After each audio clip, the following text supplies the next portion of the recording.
Maybe. 1, 2, 3. Yes, and we're live. Hello, everybody. Hello, everybody. Welcome to Film Trigger Drive-By News with your host, me, Stevie Cade. Your other host, Seth Draven, the man behind the curtain. Hello, Seth. How are you? I'm all right. How are you? Oh, I'm doing just fine. Thanks for asking. And then our friend from across the pond, the man, the myth, the legend, Ramon from Hit or Miss TV. Greetings and salutations. Spider-Man. Oh man. So it's been a pretty light news week for entertainment stuff, but through perseverance we found some things, and I found some pretty cool things that I'm excited to talk about, and we'll talk about that in just a moment. Let's get started in 3, 2.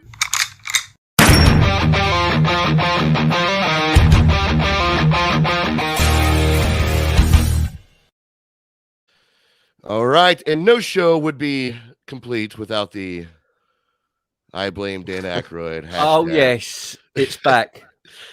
It's never going to go away. It's always going to be here. I still blame him though, man. Yeah. My Chinese takeaway was late last night, and I fucking threw. Sorry, my bad language. I threw my money at the guy, and I says, "You just tell Dan when you get back there. Tell Dan I'm not happy. I'm not ordering from you again." And the guy just looked at me. Yeah.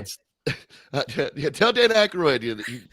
I like, could see he's gonna make notes to himself, like, okay, we're not allowed to deliver like, this in that case anymore. Here's your Chinese, and I was like, yeah, you tell Dan. Oh man, so how's you guys' week, man? It's been a while. It's been a while. You guys doing good? Week? How was your week, man? Mine? Yeah, Seth. Yeah. It was all right. Felt sick for a few days. So. Oh, did you? Yeah. Okay. But that's why you were quiet. All right. Yeah, a little bit, but I'm good now. I'm energetic. I'm ready. Cool. Well, that's good. Ramon, how's your week been? It's been very, very good. I haven't been recording as much as I wanted to. It's been a good eventful week. To be honest, I've been watching a lot of movies. I was actually going to say that at the beginning of the show this week instead of doing it at the end. For the guys out there, I said it to these just now. As Christmas approaches and stuff, like, been watching a lot of Christmas films and stuff, and was babysitting yesterday, and I ended up watching 3 movies which I would never normally watch, which was called The Princess Switch on Netflix. Yeah. Vanessa Hudgens, and I thought they were cool, fun movies. The other one was Clifford the Big Red Dog, and what was the other one? A Boy Called Christmas, which came out today or yesterday on Netflix. But nice. Yeah, it was just nice to watch some Christmas movies, and just going to do reviews on that this week. And yeah, that's cool, awesome, man. Yeah, tis the season, man. My Christmas is officially begun. I started off with Hawkeye.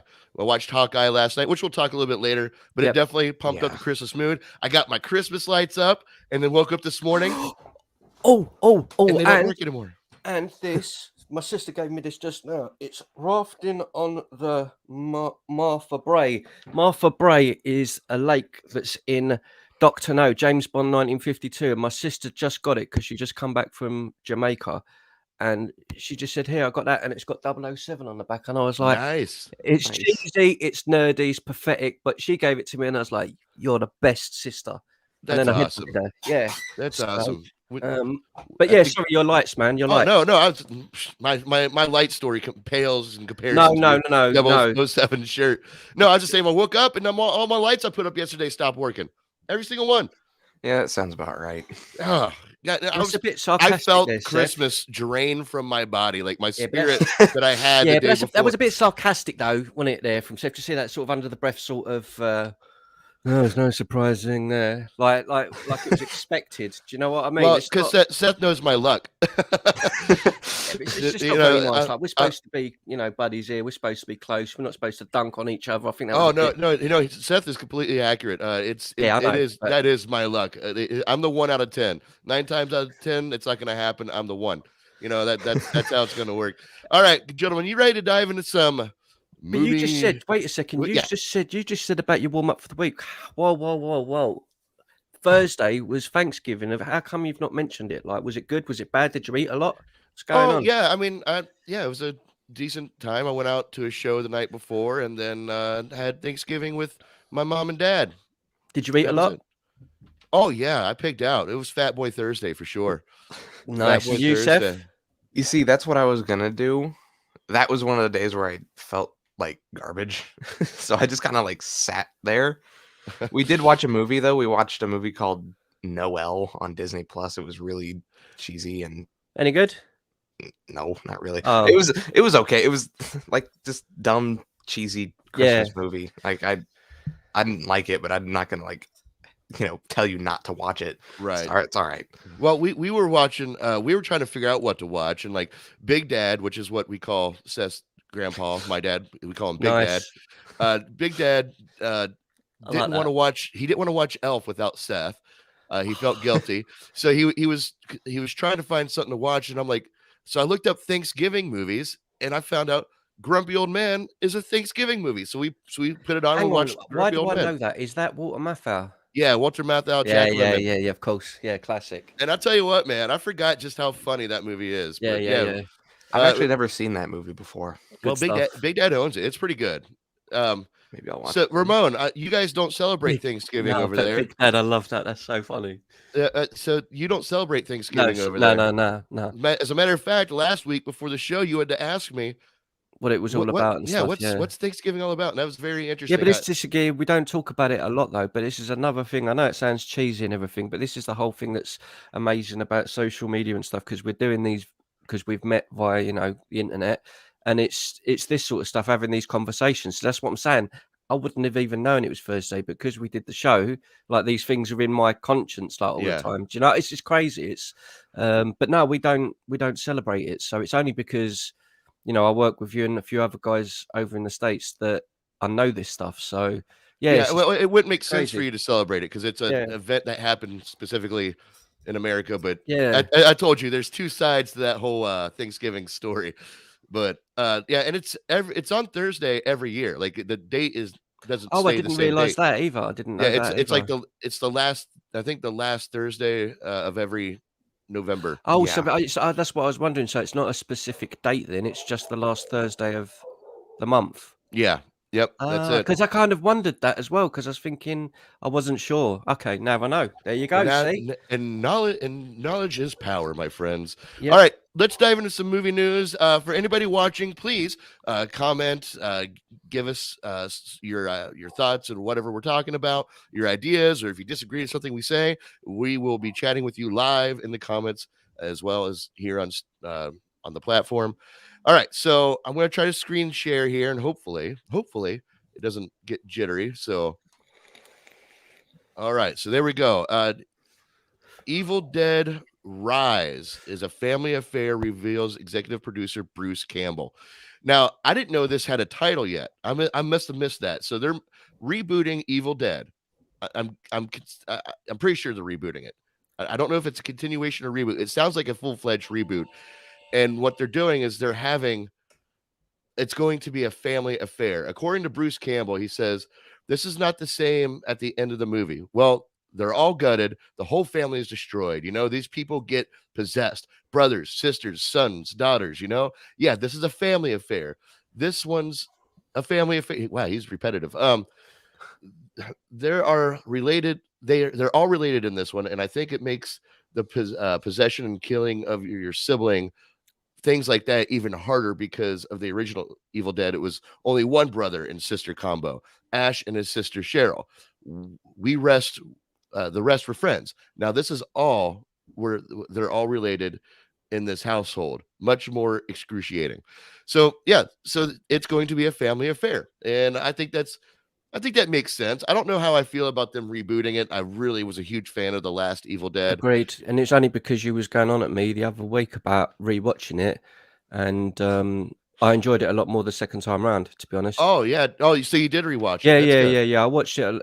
I think because I like the original so much. It's me. If people are watching the stream, I'm kind of anti reboots and remakes because I just the original, leave them as they are. But no, you was on my case about rewatching it, and I did. And yeah, I just I think that's a bit of a shame if they're whatever direction they're going, because they should have just continued that one. I think it started off and I liked everything about it. Especially the camera and the angles and stuff were really creepy. Yeah, but that's a shame. But yeah. Well, hopefully this starts a new franchise. We'll just have to let that old ones sit on the shelf, and B, it's one and done like it is. Hopefully we can get more just a more universe restarting this entire franchise. And I like the fact that it's going to be a family affair. That makes sense to me. It will make the kills more impactful. You know, instead of a whole bunch of friends smoking pot, you know, going out to the woods, getting drunk with their buddies, it's going to be a family trying to get away from everyday life. And now they come across this demon that's going to murder the hell out of them all.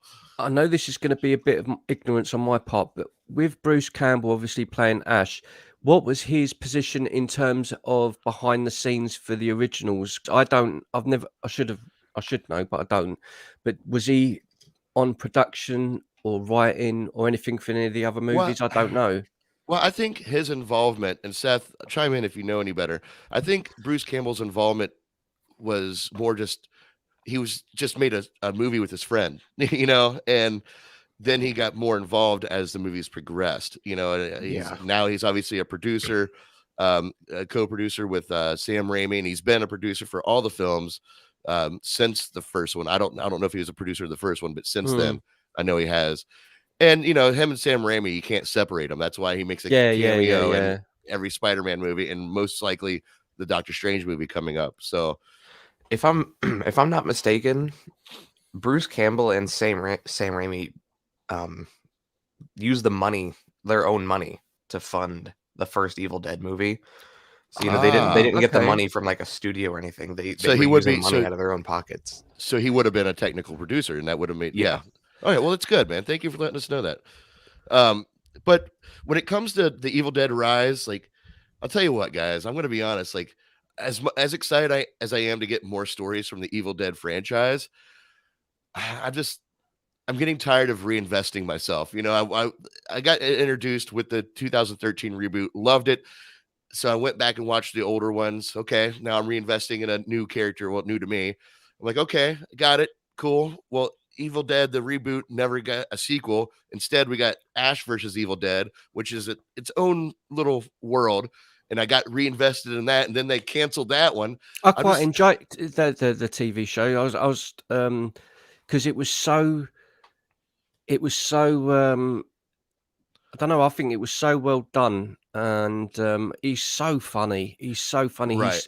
Do you know what he is? He reminds me of someone who would be like a football coach or something like that. He's humor. Do you know what I mean? Like that whole humor, like chopping heads off, then makes a joke about it, and I think that's what I've always loved about him. He's such a lovable guy, and it's a strange one, isn't it? It is. Sorry, it is a strange one because you know, like when they done the reboot of I was against that as well because I was like, I don't want them to reboot it, and I actually really, really love the remake of it now, and I've seen it so many times, and I think if they get something right, like you say, they should stick with it. I weren't even a big fan of the Nightmare on Elm Street, but I don't think it was terrible, but I still think they should have stuck with what's his name, who played the new Freddy, and done another one, like, you know, Jackie Harley or something. Oh yeah, he's such a cool dude, and like, if they do it, ride it out for a couple of movies to see how it goes. Like, because that last one you said, the Evil Dead, it started it, and it's built a fan base basically. And if you've built a fan base, man, why are you just stopping again? It's frustrating. That's the thing that drives me the most crazy is the fact that the Ash versus Evil Dead was conceptually supposed to be the sequel to the 2013 reboot. It was supposed to be her character was supposed to be that woman figure in that show or that movie, but then they got rid of the movie and did the series instead. For some reason, she didn't come back. I guess they couldn't continue from that specific franchise. I don't know, but then they canceled that show, and I thought that show was so brilliant. It was so perfectly done. It was so funny, so gory, and Bruce Campbell just like, he made fun of himself the entire time, and you gotta love that. That's what I love about him as well, because even when he's like flirting with women and stuff in the show, he just messes up everything every time, and you're like, that's my guy. I love him. Yeah, he's great. He's great. So, well, Evil Dead Rise, I'll watch it, but you know where I stand. I'm kind of like, I'm getting the hopes up. Yeah, I'm pretty sure this is an HBOmax movie too. Oh, like, I don't think this is releasing in theaters. Well, I for some reason that gives me more hope. And I'm pretty sure it's already filmed too. I think it has. So it should be coming out soonish. Good. I'm excited for it. Hopefully that's one I want to watch. And that's supposed to be a series or a movie, Seth? Do you know? Movie. Okay. Well, hopefully it's good. That's all I can say about any movie. But I really hope this one will.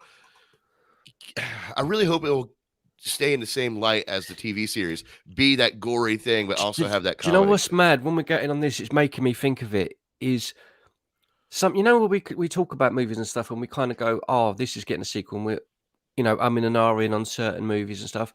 One of the ones I wish we did get one was The Cabin in the Woods, and it reminds me of Evil Dead a little bit. I loved Cabin in the Woods. It was such a bizarre movie. Now, for films that get sequels and stuff, Cabin in the Woods has set up something to go anywhere. Like, it could be anything. You could do it in a different location, different monsters. Like that, you know what I mean? That's one. Even if it was on HBO or whatever, there's certain ideas and they're not continued. It's that same thing. It's like, well, you've got a great idea there. Well, yeah, because Cabin in the Woods could be like it seems to be set up for an entire like circuit of that's right. Like it could that there could be a cabin in the woods in every state and every country or across the globe. That's what I mean, and that's the way it set it up in the movie. I think it had it in like Korea or China, then it showed somewhere else, Paris or something, and I was like, dude, that would be brilliant. Do another one, like crazy. And that's one of those movies that they can do another one like anytime. It could be 20 years from now. It could be tomorrow. I've watched that so many times, simply for that part where the lift's open and it's like all these monsters come out, and I'm like, pause it, and I'm like trying to figure out. I just remember my friend suggested that I watch that movie, and when I did, I think I watched it with you, Seth, right? We watched it together, but I think you had already seen it when I watched it. I just know, like, I just did not expect any of that twist. Like, I love that plot twist in that movie. And I love the part they rip off Hellraiser as well, with the dude with the box, but obviously they couldn't use the cube and everything. Right. You know what I mean? But he's standing there with the box of the blades in his. I'm like, Hellraiser rip off. But you get what they were trying to, you know what I mean? It's just, do you know what's a damn shame? Sorry, I know you're going to want to jump on the next one. Sorry. I know it's a damn shame due to copyrights, and I know we talk about this all the time with legal things with movies. Ain't it a shame you can't have a movie like that where Cabin in the Woods or whatever, and Freddy Krueger's there, Michael turns up, Jason turns up, then someone's in the water and Jaws is there, like the real characters from these films, because Ash turns up, right? You can't have the crossover with the studios, but it's a shame because, my God, it would be great. It is a shame. The closest we've gotten was Freddy versus Jason. Yeah. Well, on that note, though, you said they kind of did a ripoff of Hellraiser. That did give me an idea of how fun would it be if they just did copyright-free versions of all of those characters. Like, that's the only way they can get away with it. Right. Well, it would also add a funny tone to that movie. Like, oh man, I wonder what Freddy's going to be. Freddy's jumper would just be like, I don't know, instead of it being the color it is, just have it black and white with a baseball cap on, and then one of his gloves on the other hand, and it's samurai swords on each finger. Well, he has it on all 5 fingers. Yeah. Yeah, it's the only way you can get away with it. Instead of a hockey mask, it's, I don't know, the baseball guy behind the goal with the mask. It's that mask instead. It's the only way you can get away with it. I would actually really enjoy seeing that. It's a blatant rip-off. But Thingy just did it as well. Fear Street Part 2, which, I mean, I like the Fear Street films that were on Netflix, and they're a bit cheesy, but the second one is such a blatant rip-off of Friday the 13th. I loved it, man. Like, it goes back to 1978. It's on a camp. The villain's like Jason. The kills are like Jason. The entire movie is like a Friday the 13th movie. And they got away with it. You know what I mean? So you can do it. You can do it. Hopefully they do. Hopefully they're watching right now and they're like, okay, these guys on Film Trigger. Yeah, these guys on Film Trigger. We need to get them in our studio today. I will. I'm going to throw out one more thing about this Evil Dead thing. Yeah, it did finish filming last month in October, okay. Cool. And one of the producers revealed that they used 6,500 liters of fake blood. How much did they use for that? I remember I have it in my review, I think, of how much blood they used in the 2013 reboot, but I cannot remember how much it was. I could probably Google it, but it was a lot. That's one of the bloodiest movies I've ever seen. Well, it rains blood for literally like 10 minutes of the movie. It's just I constantly tell you, there's raining one blood. of the it was one of the gruesome scenes. Is when the girl goes out and she's in the woods, with the tree comes alive and all of that stuff happens. That scene was just nasty, but it was done again. It was done. So I think the camera work and everything with the trees coming alive, the girl in the bushes, it was so creepy. Yeah. But that was done right. I think that was. I just love it when horror's done right. You got to praise it, Well, that's it. Fede Alvarez is the one who directed the 2013 reboot, and that's why I'm excited for the Texas Chainsaw Massacre that he's doing, because he's at the helm of the new Texas Chainsaw. Yeah, I know. I know. I love that movie. The original that movie, I love so Ramon much, hates dude. remakes. Ramon I hates just love. remakes. Yeah, I love that. I think what it is I think they're so. When you've got iconic movies, there's certain movies in cinema history, Jaws, E.T. Do you know what? Like there's certain Casablanca, Gone with the Wind, Psycho. There's certain movies are like staple movies of movie history. I just don't touch them. Like, see, you and I, yeah. we've discussed this before. Yeah, you and I it's are on the just- opposite yeah. end of the spectrum. Yeah. I'm a firm believer that okay, go ahead and make it. It might be just as good. It might be better. It might be worse. Either way, the original. I think it's yet because I think what it is as of yet we've seen some decent remakes, but we've never seen one where we've all been blown away. Maybe I'm wrong, and there must be one, but we've never sort of watched a remake all of us and come back and we're still talking about it, like, oh my god, this was just wow, And if that was the case, then I'd probably change my mind. But as of yet, I've kind of just watched them like, yeah, like that kind of feeling. Like, well, maybe that could be our question of the week then, that we can ask. There is one. What's everyone's favorite remake? There is one that's a great remake, and it is better than the original, and that is The Thing with Kurt Russell. Kurt Russell, which is original. It is what it is, but The Fly.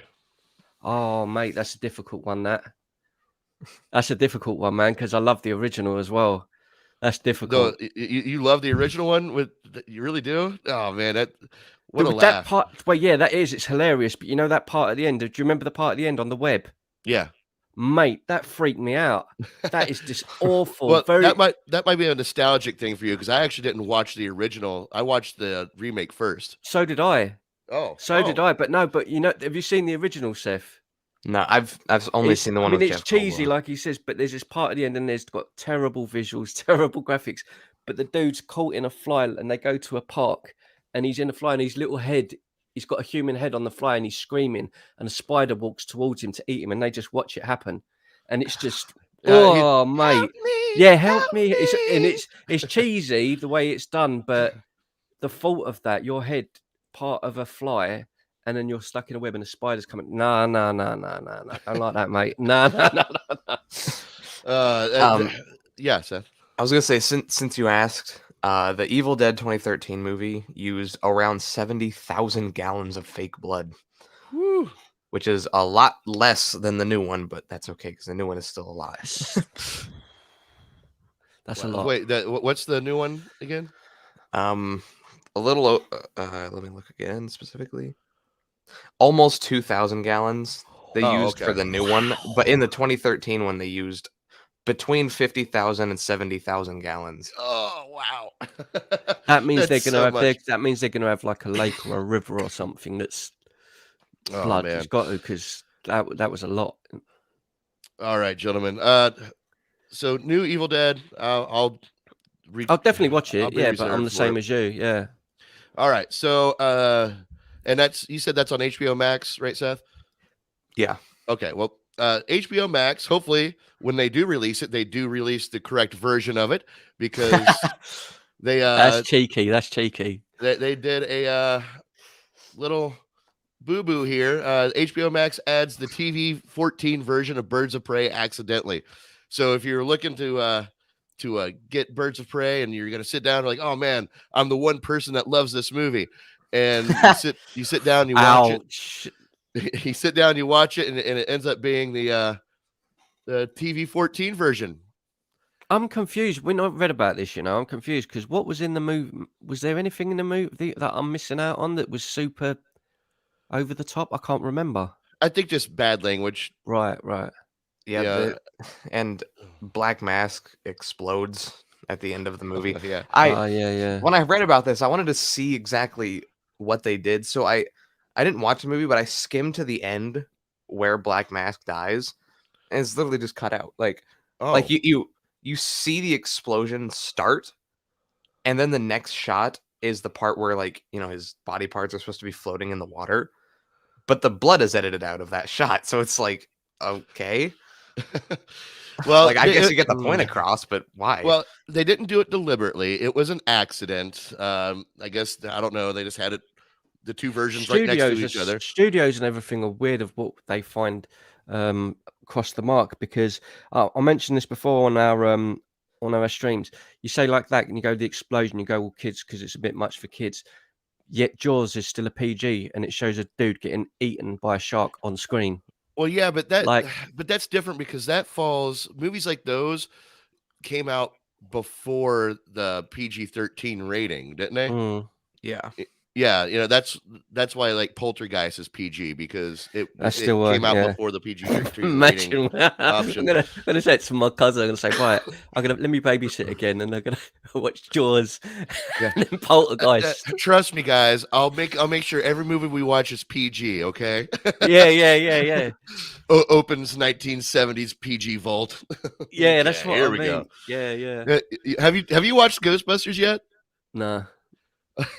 Okay, well, I'm saving it to do like a reaction on the channel, and I think I might, because I've only had the discussions with you, so I've not watched any like spoiler reviews and nothing like that, and nothing's really been said online. It's like you guys, you review it, but no one's really thrown out there, oh, this is what happens. So I don't know anything, so I'm still going to watch it. Well, this isn't really spoiler territory, so I promise you, but it is something in the movie that it just kind of relates to what we were just talking about, where Paul Rudd's character, you know, he's teaching these kids in summer school, and all he does is puts on horror movies for them. Like, they're watching Chucky, Cujo. Cujo, what a film that was, bro. Oh my God, I love that movie. It's been a long time since I've seen Cujo, but all right. Honestly, I've never seen that. I know what it is, but I've never seen it. I'm so easily pleased, right? You could sit here and say to me, honestly, if you was to sit here and say to me, right, bro, there's a new movie coming out next year. It's got Paul Rudd. It's called Ginger Kitten, and it's about a kitten that's a vampire that kills half of New York. I'd be like, bro, that's going to be amazing. I would be bang on that. So sounds like a masterpiece. I'm guessing you're a big fan of like Killer Clowns from Outer Space and the Killer Tomatoes. Oh, it's so stupid. Yeah, but that goes back to that thing I always go on about. If a movie's trying to be serious, I look at it with serious eyes, and if it goes down the silly path, I'm like, I hate that movie, trash. Prime example is Carnage. Carnage should have been great. We've said it before. Carnage should have been great, but it didn't do the serious part. It was just like throwaway. So I was like, oh, that's crap. Now, if you make Return of the Killer, Revenge of the Killer Tomatoes, or flipping Critters, or Gremlins, they're silly. You know beforehand it's green puppets that multiply when you throw water on them. It's stupid. So I look at it in that sense and enjoy it in that sense. But so yeah, I'd love a movie like that. And The Stuff was another one. The Blob, all them kind of movies. They're just silly. There's one little detail about The Blob that somebody I heard once. I never noticed it before, and is that we all know the Blob is pink, right? In the movie, but the Blob starts out either like clear or white. He doesn't turn pink until it gets its first victim. So it's supposed to be like the blood, mixed in with him. I thought that was an interesting aspect. So yeah, that's the kind of like nerdy shit I love. Yeah. So all right. So speaking of Ghostbusters, I know you haven't watched it yet, Ramon. So we'll stick away from spoiler territory. But they are talking about a possible Ghostbusters Afterlife 2. There is a storyline being planned. How far they are with that, we're not exactly sure. But let's see here. The director said, I wish I could talk to you about that Egon deciding to repaint Ghostbusters 2 logo on the Ecto-1. Well, I'm just saying that that's a plot that is not in this film, and we have ideas moving forward. Yeah, I don't know if you guys remember the original Ghostbusters 2, like how ridiculous it was that they did paint the two logo on the side of the Ekdon. How did they do it? I can't remember. They never explained it. They just had the Ghostbuster doing the peace sign, for 2, and they actually had that painted on the car. He's making a joke, like he was making a joke when in his quote, like, I wish I could talk to you about that, but no, we have different ideas moving forward. So that's good. I'm glad that they're considering it. Seth, would you be interested in a Ghostbusters Afterlife 2? No. I knew that was coming. You still hate that movie, huh? I don't hate it. I just don't like it very much. Like, I mean, I'm not gonna say don't make Ghostbusters Afterlife 2. I know that there's an audience for it, and I know that there's a lot of people that liked it. So make it for them. But me, no, I'm not really gonna care about it. Is it left open at the end for it to? Is it left with like, oh, they could this, Yeah, actually, since you brought that up, Ernie Hudson. I don't know. It's kind of spoilery, so I don't want to all right, then. ruin it for you. But he does have a quote here, and I believe his quote is not so spoilery. Winston understands the Ghostbusters better than anyone. He's almost like Sam Jackson's character Nick Fury in the Marvel universe. Whatever comes out of it, I'd love to see Winston connected to it. He's basically leaving it open to, well, I think that's a really good way for him to put that, like Nick Fury in the Avengers movie, because he's the one that kind of collects the team, and that's kind of how they left this character at the end of that movie. I think that's the best way I can describe it without ruining it. So, do you know what's quite crazy with this as well? I know, like it. I mean, I haven't seen it, but again, with a property like Ghostbusters, and I was kind of about them doing another one, but I'm not like, oh, I don't want to watch it. I'm excited to see it, but again, it's bizarre that something like that. I know it's taken so long to get another one, but it's a bizarre story that something like that doesn't have a bigger franchise in terms of more movies or whatever, because the idea of it is it's so broad and so open to be anywhere in the world. You know what I mean? It could have Ghostbusters in China. It could have. They tried to start that yeah.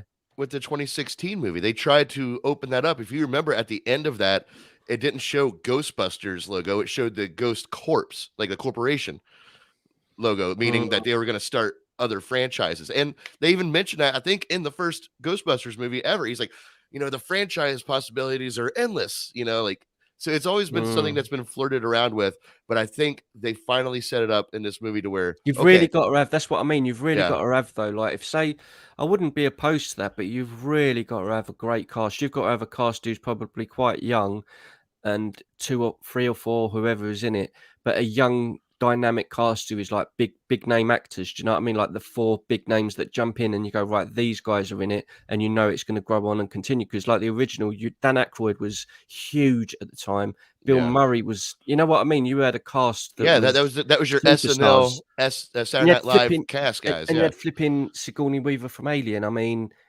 at the time is gigantic. So you need to have that kind of backing behind it, I think, Well, I'm sure. Well, I feel like Paul Rudd would be a part of it. Yeah, exactly. Yeah. God, remember they had like Chris Pratt, Paul Rudd, Jack Black. There's a few names that I heard that. Yeah, that's what I mean. You need that sort of But I feel like this is something where they bring in people like The Rock or Kevin Hart or something. No, I'm so exhausted with The Rock. You know what? I would watch it. Could you imagine Kevin Hart running from Slimer? That would be so funny. Yeah, I can imagine it. It would probably be just like him running away from everything else in his movies. Him making this crazy ass crap noise, and I'm just so tired of it. Like I'm tired of. I am not a fan of that guy. Like Kevin Hart. I'm not a fan of his movies. I'm not a fan of his stand-up.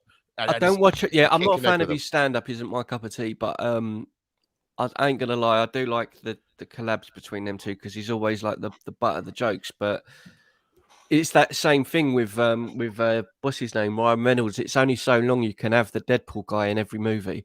He's got to switch it up a little bit. And Kevin Hart's the same. You can only have Kevin Hart being Kevin Hart for so long. Right. Well, that reminds me, Ramon. So I'll ask you in a second. What were you going to say, Seth? I was just going to say, I actually think Kevin Hart's a decent actor. Comedy-wise, it's hard to tell, but he's in this one movie that's kind of like a drama. It's like a mix between drama and comedy. Is that the one with Bryan Cranston? Yeah. Yeah. Yeah, that movie's actually pretty what's that? good. Oh, I can't remember what it's called. Okay. But It's like Bryan Cranston plays a guy in a wheelchair, and like Kevin Hart's like his caretaker. Yeah, I think it's called Caretaker or something like that. I can't remember. It's bizarre, isn't it? Bizarre though, when you have comedians over the years like this, they always come out with 1 or 2 movies that are completely off topic from what they normally do, and you end up going, "Wow, that guy's brilliant," and then they don't do anything like it again. It's called Like The it's Upside. always the way with actors and comedians, especially.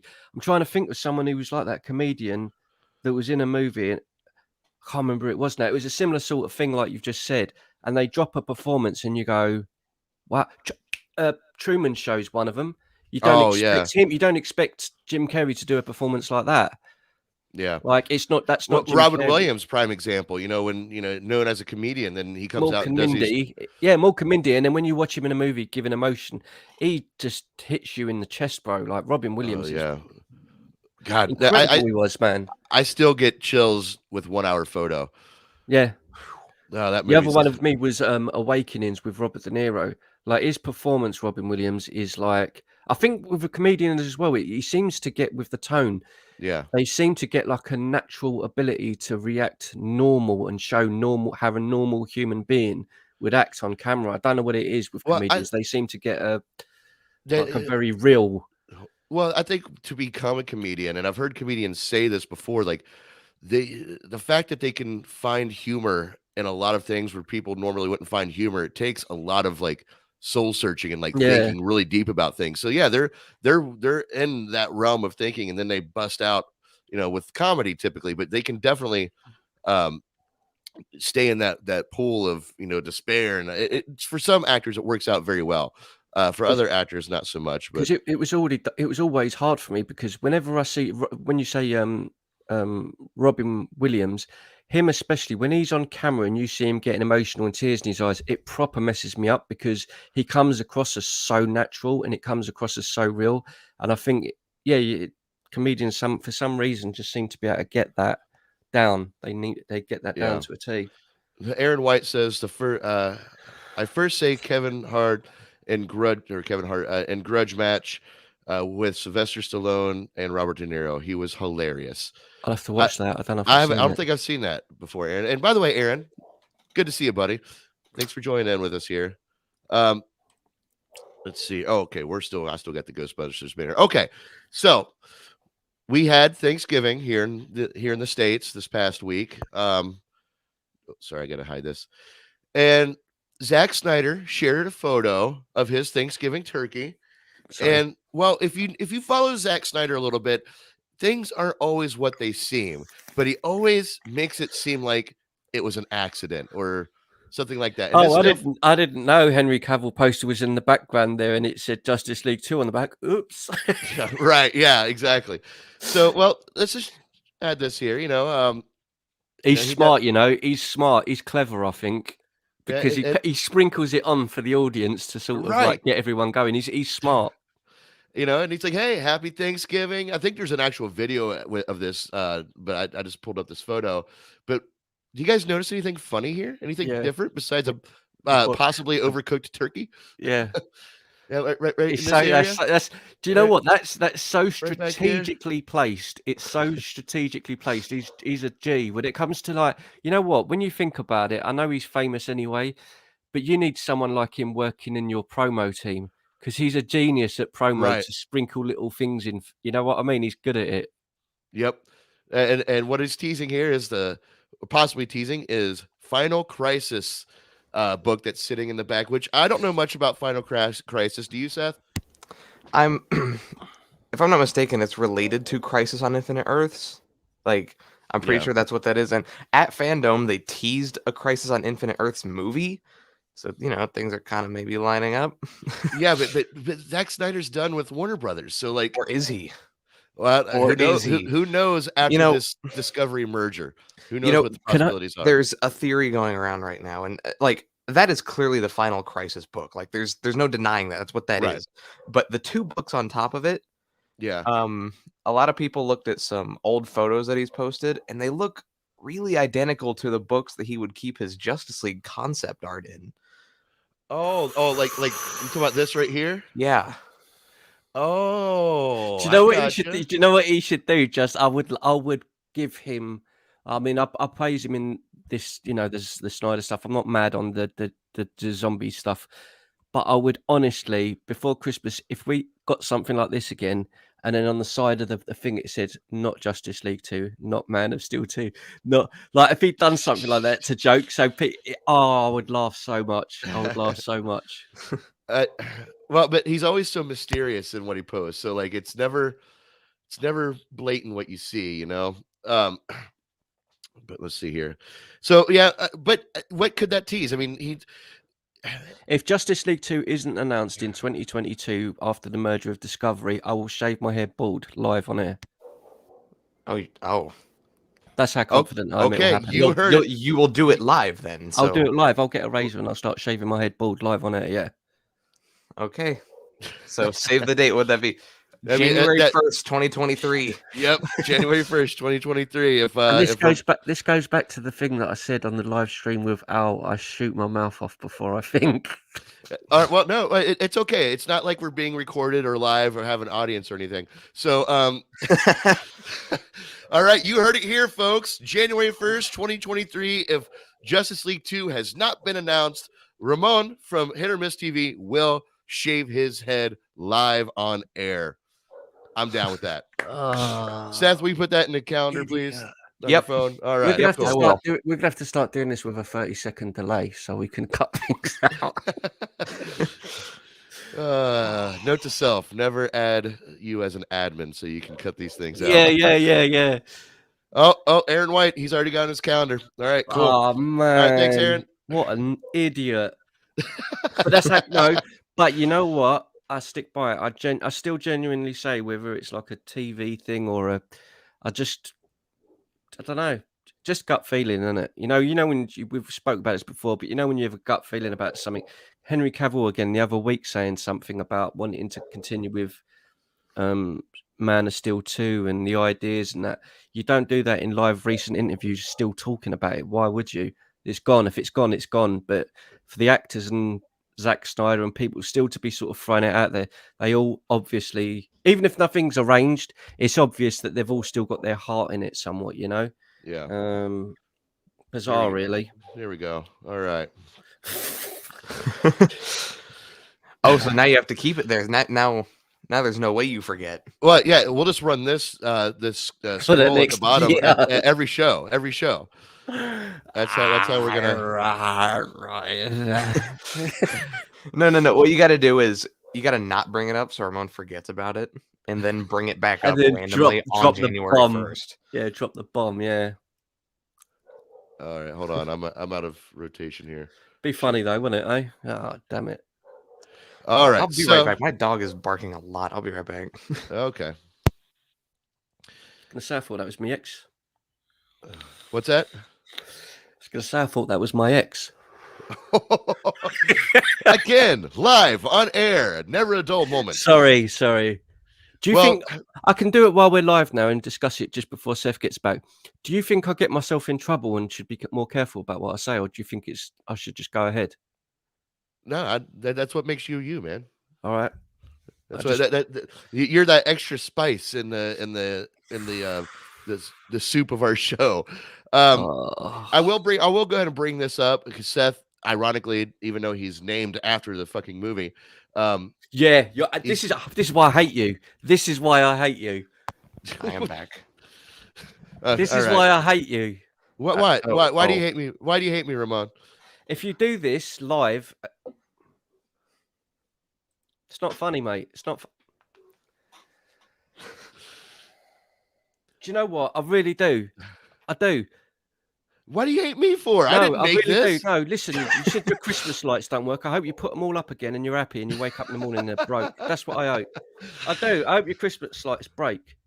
Okay. All right. Why? Because I'm sharing the news like a responsible, adult news sharer. All right. Well, if anybody doesn't know what we're looking at here, besides, this beautiful man, Jason Momoa, The Crow, possible test footage, which is something that it's dead. It's not going to come out. It will at some point, though. Someone will.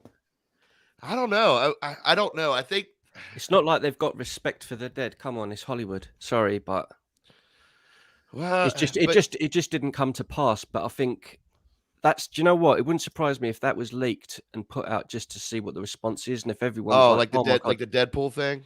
Yeah, kind of like a teaser. Like, I like Jason Momoa. Maybe he would be great in it. Again, maybe that would be one of the ones he might be great in that sort of role. But I treasure that movie. Like, there's that's a movie that I treasure with a passion, and it's like a sealed case of golden magic with Brandon Lee. And I just don't think something as beautiful as that should be touched again.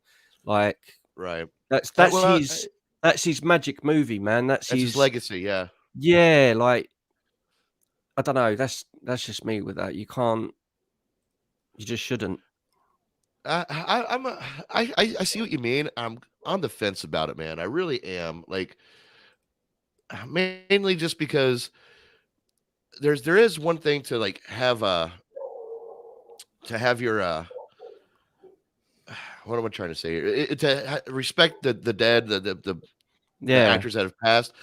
But to me, there's another thing about respecting the art material itself. Like, okay, listen, I'm sorry that happened, but I actually really love this story. I know. You're right. You are right. I think it's just because it's just the old fashioned me of like, if I don't know, it's just the old fashioned me. It's like he's just. I just think it's such a unique and special thing. Yeah, it's. And every time anyone talks about The Crow, the first thing you say is Brandon. It's the first, obviously because he's the leading part, but it's like what happened to him is kind of like it's still spoken about today. And how many, what is it, 30 years ago nearly or something like that? And it's still spoken about today with the what do you call it, Baldwin thing that happened recently. Everyone goes back, oh, this is what happened like with Brandon Lee. It's still sort of a touchy subject, I think. But like you say, the art form of it, The Crow is such a magnificent character. It's such a wonderful story. Maybe if the right person did do it, maybe it would be great. I'm going to be honest with you. I could kind of see Jason Momoa doing that. Like, I think he would be good at it. He would be good. Yeah. And I'm not like the biggest Jason Momoa fan. Like, I'm really not. I think so far I've only seen him really good in like one sort of thing, except in Dune. He kind of showed a little bit more acting chops than what I normally see him in. But I haven't also watched, his performance in, Game of Thrones or whatever. So I don't know how he does in that sort of realm. Throw someone out of a building in The Crow. All right. All right. I'm here for the party. But I do think he would pull off like a serious. See, look at that. I named my son Brandon after him. Dude, yeah, that's why Seth Draven is named Seth Draven, is because of that movie. So, like, Aaron, you and I, man, I'm happy to be on that. This is what I'm trying to say. List. Look at the impact that movie has had on lives. This is what I'm saying. I know I'm not trying to go too far and say how it's changed lives and saved lives. I don't want to get silly with it, but I'm saying the legacy that movie and his character and Brandon left behind is such a big thing and means so much to so many people. I think it's just a very difficult. You could do a good movie, but I think it's a very difficult one. That's all. Yeah, it is, and you're right. It does leave an impact for sure, especially just everything that happened. And actually, our next story kind of segues into that here. Can't rain all the time.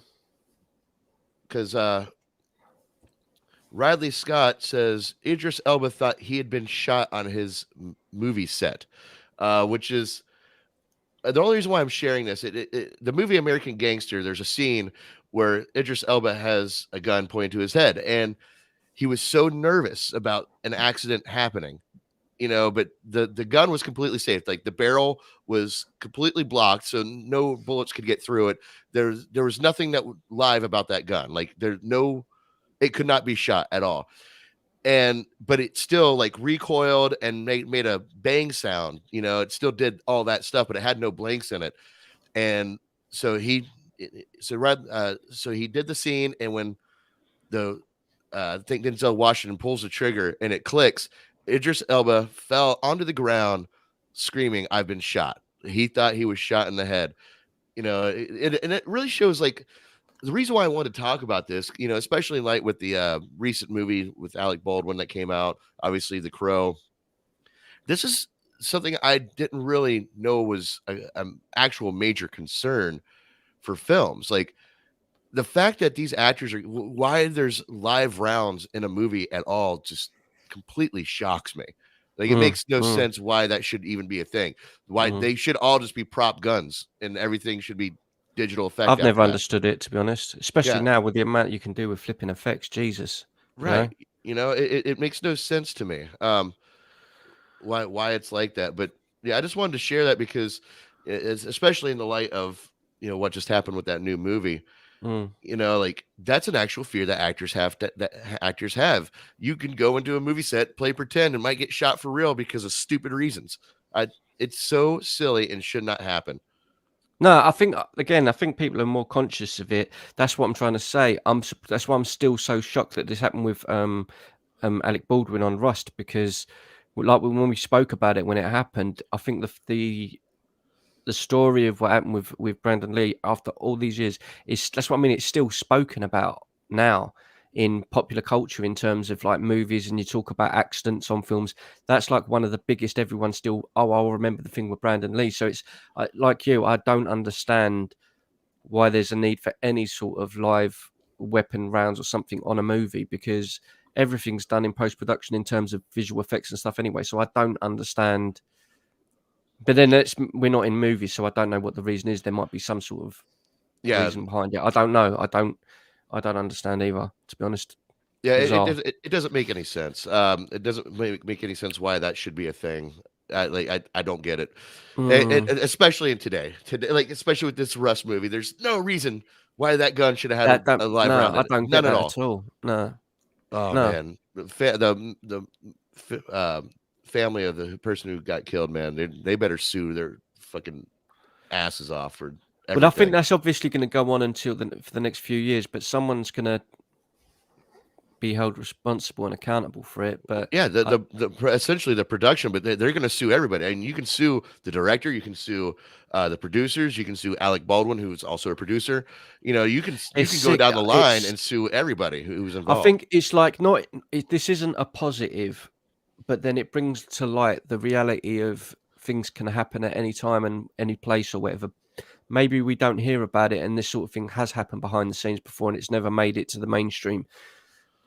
But as terrible as this is, I don't mean this in a horrible way, but I'm just being honest from my heart. We're lucky that it's only been this one time with Rust. Like, I know it's tragic. I don't mean it in a disrespectful way, but we're talking about, you know, there's thousands of movies happening every year. If they're still all using guns like this, like you've just said, live action, you know, live ammo and stuff in movies, we're lucky that this isn't been more of a common occurrence. I've only heard of it with Brandon and this one here, and something does need to change because it shouldn't be happening full stop. Like you said, it shouldn't be happening at all. Yeah, it does seem like the precautions that are in place do prevent a lot of this from happening. But again, I'm just in that realm of, okay, but why does there need to be a real gun on set? Like that doesn't need to happen. I don't understand especially today. So, because again, I thought with gun things, with gunshots, do you not just have like, you know, thing, then they do it in post anyway? Do you know what I mean? I don't understand. You can do that now. Yeah. Well, I think a lot of it is that, you know, why they use blanks for a lot of these movies is they want the actor to actually have the real, you know, hand motion when it actually kicks back a little bit. But like at the same time, just train your actor to do it that way. You know, like have them, you know, act. It's such a difficult one. It's very difficult, and it's a difficult. It's a difficult one, man. All right, so let's see here.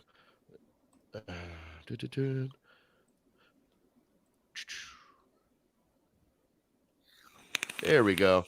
Doctor Strange, Benedict Cumberbatch explains those extensive multiverse of madness reshoots, and which we talked about this last week, and I think we pretty much hit the nail on the head with this. You see, we're in the middle of reshoots. I'm reading specifically right here. We're in the middle of reshoots, and we're working incredibly hard to make a schedule work to realize the full potential of the film. Bits we want to do better, but also bits that we're just too impossible to do on the day because of logistics, COVID, etc. we were so delayed in production because of that. Luckily, not during production too much, although everything is just a little slower. That makes sense. That makes sense. It's still concerning. Are they just having him say this because, hey, say something really fluffy that doesn't mean that our movie's a shit show, for all the reshoots. But I still don't see anything bad with it. Like Marvel does reshoots with every single one of their movies. Like they schedule reshoots before like filming even starts. Like they schedule ahead of time because they'll watch the movie as is, and then they'll be like, oh, maybe we need to change that, maybe we need to change that. So they plan ahead for that stuff. Yeah. So I get this is a lot more than just like, a week or two of reshoots. I get, was it 6 weeks they're doing? Yeah. Yeah. But with it being a multiverse movie, and God knows what they're gonna do in this movie, with all the cameos, this doesn't surprise me too much, and I'm still not super concerned right now. I have no reason to be really concerned about it, but yeah, that's just my take on it. That's fair. Real quick, just kind of going back, I just want to make sure Aaron's heard here. We're going back about guns firing on set, because strangely and tragically, it's only with handguns.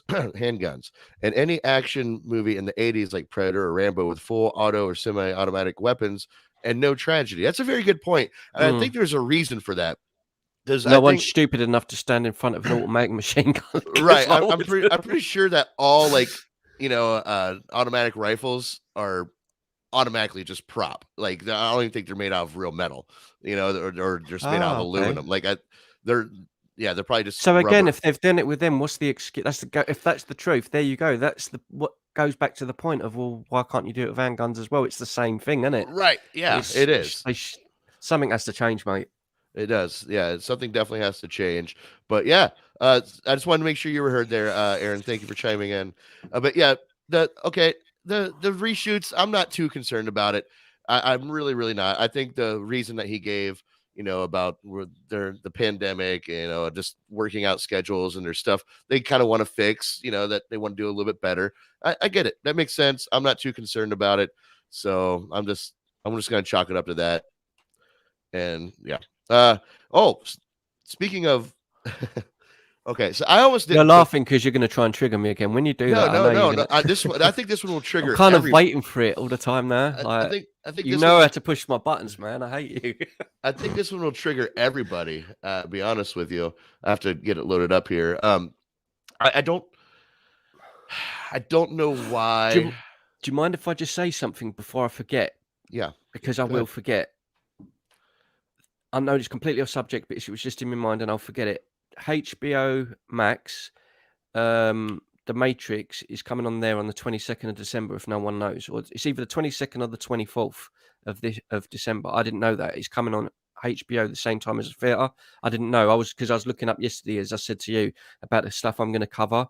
The new Matrix movie? Yeah, it's 22nd. Yeah, it's 22nd, December right? 22nd. Yeah, which I didn't know that. Nah, so like, in case people don't know, because it's not really been hard promoted as much as what you'd see other movies, but there was another one I will talk about that anyway another day, I expect. So yeah, it was just on my mind, so I just thought I'd mention it. I honestly didn't know that. I know that whole releasing movies in theaters and on streaming thing is going to end eventually. Unfortunately, it's going. Yeah, I quite like it, man. It's anytime I don't have to go to the theater, I'm okay with it. Especially, I think as well, I know it sounds funny, but when we're recording like content on a daily basis, it makes life a lot easier for us when we're doing reviews and stuff like that. Because I think it's the same day that comes out, there's another one. Hawkeye, I think Hawkeye finishes on the same day. That's what it is. Yeah, that's what it is. So for me, it would have been perfect to wake up. It comes out at 8 a.m. in the morning here in the UK, to do Hawkeye at 8 in the morning and then jump straight onto the Matrix, bang, and it's done. Instead of me having to, go and get in the car, go somewhere, and then it just makes life easier. I think they should really come out with an option like, okay, listen, you can watch this movie at home at the same time it comes out in theaters. We'll charge you $50. But Whatever it is, yeah, like if that, because I don't mind paying for something like that. I mean, Right. but again, like Spider-Man's out in a week, 2 weeks. If they said Spider-Man's out at midnight, I'll stay up till midnight, put my money in the flipping machine, bang, and I'd sit here and watch it on here and record and do a reaction to it. I'm well up for doing that with all the big movies. Yeah. Definitely. Yeah, but then also you lose out on the theater experience. Seth, that's your I understand thing, right? that. Yeah, of course. Theaters are my home. I understand that. I respect that. Again, movies like June and stuff like that. It's a different thing, isn't it? And plus, I feel like it's the idea of putting these movies on streaming, whether you charge for the movies on streaming or not, is still dangerous to the theater. Yeah, it is. Like the theater business, because theaters will lose money on that. Like, well, I think they should come out with a deal like that helps theaters. Like maybe theaters should get a percentage of that cut on the streaming thing. If that happened, then okay, then you're still making money. Yeah, that's that actually a bloody good idea. You know, if they could come to some sort of agreement, studios, and say whatever the cut is, they get, instead of getting, say the theater gets 50%, which they don't, but just say when you go to the theater, you give them 50. Instead of that, they get 40% or 30%, but it's still something to keep them going as well. And I think that's a great idea. That works for everyone. Right, but logistically speaking, I could never see it happen. I could just see Hollywood going, well, why would we give them a cut? Why would well, to be nice, to make sure they still get their money. Yeah, we don't care about them. No, they don't. Aaron White, I'm cautiously optimistic about Matrix Resurrections. I should really go and see that in the theater, because I mentioned before when we were talking about the Matrix for the first time around, it was one of the ones I skipped because I just thought it was going to be terrible, and I waited for it to come out on it was VHS at the time, and when I watched it, I was like, oh no, I should have seen this on the big screen. It was one of the few movies where I watched at home and I was just kicking myself. It's kind of like if you miss Lord of the Rings, first Lord of the Rings or whatever. I know you're not into that, but them kind of movies, you kind of go, sugar, I should have gone to see that. It's one of them. Yeah, and I think maybe I should go and watch this one. Well, that was also in the days of like, we didn't have HD TVs or nothing like that. You had to pop in your VHS, low quality. Absolutely I get it. Terrible quality. Yeah, I get it. All right, you guys ready? You guys ready for the most anticipated film of my lifetime? I know what this is going to be. This is obvious, isn't it? I don't know. Showgirls Part 2. It might. I would be so up for that. Close.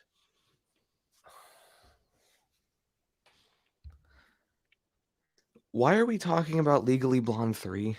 Right. Why is that still a thing? Do you know, I've never even seen any of the others. Neither have I. I saw the first one because I had a crush on Reese Witherspoon. But like, why that's is Reese? this still... Reese. Can I do the tacky joke? Oh no! This is a picture of Reese without her spoon, right? Yeah. This is that was such a great. I should have seen that coming a mile away. I don't know. You can see where the spoon was edited out. It's such a perfect photo for that joke. Yeah. Oh my god. Yeah, we could totally. I'm gonna do that. I'm gonna put a spoon in her hand and then do a side by side and put that on our movie and entertainment talk. There you go. Why is this still a thing? Is there an audience for this? I am genuinely curious. Is there an audience for Legally Blonde 3? I think young girls, it will always be it's it's one of I think it will do well for young girls because they like, it's one of those movies, but I've never seen any of them, so it's just not for me really. I guess it's supposed to like dive into her world as a mom and a lawyer and all this stuff. Like, it just doesn't. It's not a story that I want to see. I haven't heard anybody talk about it. That's what I mean. It's I think it's a like young schoolgirls and stuff will probably watch it. They love the the other two. Even now, I think probably young girls watch the other ones, and when they're growing up, and it might be something for them to watch. The only thing I've ever watched with Reese Witherspoon that I genuinely loved at the time, looking back, it's a bit of a bad movie, was Cruel Intentions with Ryan Philippe and Buffy. What's her name? And I really, really enjoyed that. That was kind of a bit of it reminded me a bit of a Romeo and Juliet kind of a movie. It was a really twisted story in that, and I enjoyed that. I really enjoyed that. But that's just not my nah. Yeah, Legally Blonde 3. Okay. You know, I could see that being like, that could definitely work better in today's market, in today's world of like, now coming to Peacock, you know, like it's Legally Blonde 3. Okay. I think it works with I all could the fall in that realm. cliches with social media and selfies and girls and all of that and TikTok. I think it works perfectly with that audience because it's that sort of movie. Hi, look at me, TikTok. It's that audience, and I think if they go with that angle, they will grab that audience. But that's what I mean. They'll have all the little TikTok stars in it. Yeah. It's sold. It's sold. It's going to make millions. It's one of those. So, but again, it's just not something we're going to sit and go, guys, oh wow, just see Legally Blonde 3. Wow. Right. It's just, yeah. it's not for us. You're Is absolutely correct. Yeah.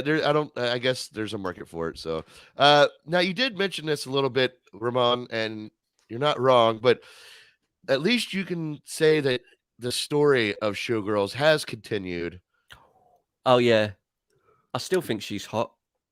Because now Showgirls is technically canon to Saved by the Bell. Yep. I So know, it's bizarre. it is bizarre, and I haven't watched that episode yet. And I have been streaming the I had it on for like half the day yesterday of the new Saved by the Bell show just to see what it's about. And it's fun to see these characters, but it's a whole different thing. It's a little bit more, you know, mature humor. It doesn't have the silly, you know, people laughing in the background studio audience or anything. So it's definitely a lot better, more fun in tone. But they are kind of breaking the fourth wall a little bit, because the first episode of the new Saved by the Bell, they were talking about Zack, you know, the lead character of the old TV show. He is now like the governor or whatever for the state of California, or mayor or what have you. And he talks about where his life has been. Like, oh, I started my life, you know, at, you know, at this, I forget the school name from the top of my head. You know, You've got, it's not Spring Valley High, is it? no, I I don't know cannot why I'm remember the saying name it. of It's something like, I that. cannot remember the name of the high school off the top. It's so weird.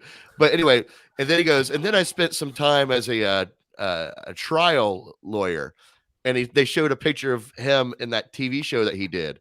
Oh, right. Okay. Where he was a trial lawyer. I'm like, oh, okay. So they kind of made that canon. But no, for this specifically, Elizabeth Berkley, her character in Saved by the Bell, is going through a divorce. And so she's asked by another character, you know, about her life, you know, and she just goes into this detail like, well, there was that one time I did go to Vegas and I was dancing. And you know, she talked. Do you know what? That is such she a talked about film. like she talked about certain scenes in the movie that like, okay, she's literally talking about, you know, her character in Showgirls. She's like, I even changed my name. It was my wild days. So they made Showgirls canon to Saved by the Bell, which I think it's hilarious, man. It's so brilliant. Now, Seth, I know you know nothing about either one of these two movies or shows. Showgirls is kind of like the only way to describe it. Showgirls, as you see the pole dancing, she goes there. Dude, Seth, you should watch it just for the comedy. As a guy, as a young man, you're going to watch it and go, "Wow, lots of sexy women," because there is a lot of beautiful women in it. But it's so badly acted. Like you will laugh at some of. It's just so bad. But like, it was a perfect movie for like guys my age, your age, Ramon. I don't know. Yeah, it is. Did you ever watch Saved by the Bell? Did you ever watch Saved by the Bell? Me, I did. Sorry, yeah, of course. Yeah, okay. Sorry, I thought you were talking to Seth. My bad. Sorry. Yeah, no, yeah. I didn't know if you got it in the UK or not. Oh yeah, when I was growing up, it was always Saved by the Bell, Different Strokes, Fresh Prince. Fresh Prince was my main one. Like that was just special. Yeah, well, Saved by the Bell was like, but that was another school. That was another one that was huge over here. Yeah, it was so good. And Seth, this is where we're coming from as people that grew up with Saved by the Bell. Well, when Saved by the Bell ended, you know, the actors kind of went off and did their own, and Showgirls was the first movie that Elizabeth Berkley did. Bad. And it's nothing but full of nudity. She's a stripper, and like, so you got teenage guys like us, like this girl we've been like drooling Yeah, over growing for up, years. growing up with, Growing like up with, Will and loved now her, and she's just gone out and gone completely butt naked, and you're like, oh my god, wow, this is amazing. But right, the movie is. I think you it's should watch trash. The it. movies, You the should, yeah, movies you should gained. watch it for the beautiful women, but you should also. You will pick out some stuff, Seth, and go, I cannot believe how bad that was. Like, you will just be like cringing. It's so bad. It is. It is really bad, and it's so bad it's good. That's why it's gotten popular with cult, as a cult following. Like when it came out, the movie, like it almost, if I not, can't even did. think of any of the quotes, but there's stuff in it like if someone gets shot and it's like, oh, it's like so like, oh, this is so bad. This is so bad. Like it's one of them. Or It really is. Or the pool scene. Yeah. Oh wow. God, that's, oh my God. Anyway, the point is, Seth, is that the movie Great acting. is that the movie was so bad, Give and her an Oscar. it pretty much ruined Elizabeth Berkley's career. Yeah. She could not find work at all since then, and Which is sad, really. But because over the years, it's gotten this cult following. So now, like, Showgirls, everybody knows about it. Everybody's heard of it. Yeah. Everybody's seen it. Everybody laughs about it, and everyone's like, "Do you want to watch it?" Yeah, let's watch it. Like that's what I mean. The thing is, it trashed her career, but the sad thing is, it's the entire movie. It's she's kind of taken the bunt of the joke of it all, and which is because she's the main character, but it's still really not fair to have her whole career trashed by it, because it's the whole movie is the problem. It's not just her. That's the thing, and it's a bit sad, really. But well, and it was such an attempt. You could tell, like, that role was taken, from her agent going, "Hey, we need to get this, preppy girl, schoolgirl image off of you and put you into the real world. You got to do a movie like if this." it would have worked, if it would have come off and they would have like done the seedy, sexy thing, but they'd had a great story behind it of this girl who finds herself and gets herself out of that life kind of thing, it could have been a great movie. And I can understand where they were trying to go with it, but it just came off as the prior, with it being very tacky. It just came off it just didn't work.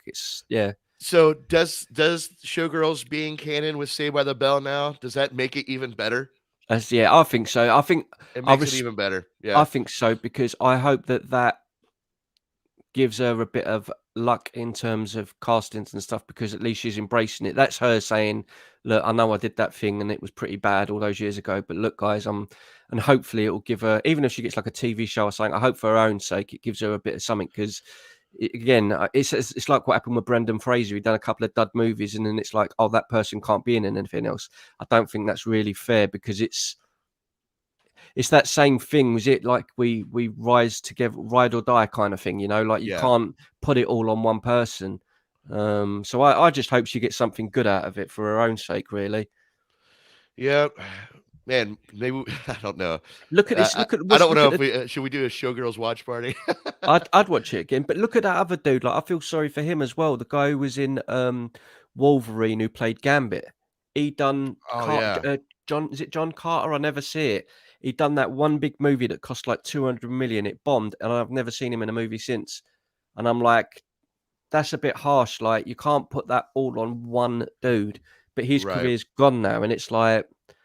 It shows you it does still happen to people, and I don't think that's really fair, because he was brilliant as Gambit, and I wanted a Gambit movie with him in it. I liked him. But you brought up Brendan Fraser earlier, and like his departure from Hollywood was a little bit more sinister than he just did a couple of crap movies. Yeah. He was involved with not from him, but sexual harassment to him. Yeah. And he kind of like called it out, said, no, F off. I'm not doing whatever you want me to do. And he was blacklisted for not, following. Have you heard they're trying to make the third Mummy movie with him? What? Yeah, that was brought up last week. This ain't one of my stupid jokes. Sorry, it ain't one of my.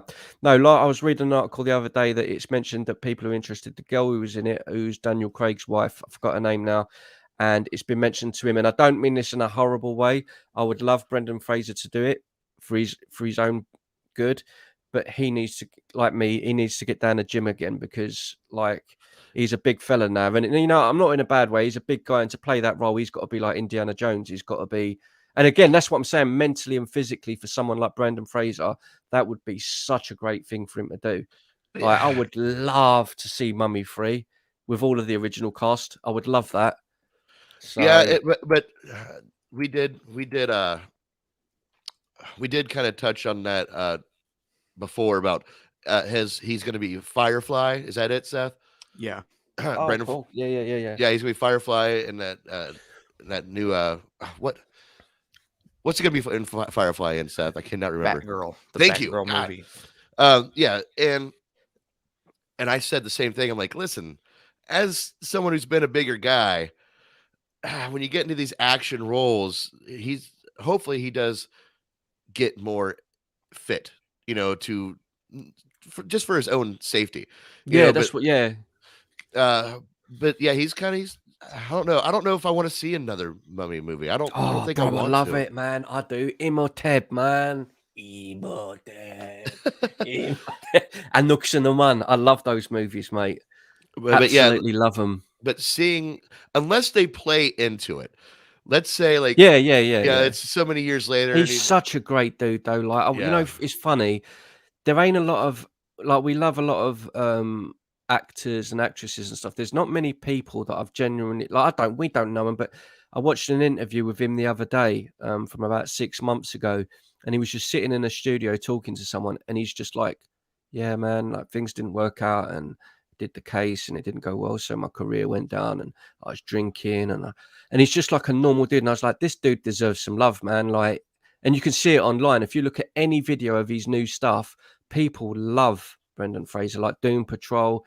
The praise he gets from like fans, like it's obvious the guy deserves his shot back. He deserves his time again, because he's just such a very loved person. I love him a bit, Brendan Fraser. Like I just love him. I think he's great. Well, he's kind of got the Keanu Reeves treatment, because if you remember, there was a moment there where we just didn't like Keanu Reeves. Like, it just seemed like Keanu Reeves, like, no, we don't want to see him again. And then he just kind of came out of the woodwork as like one of the nicest guys in Hollywood.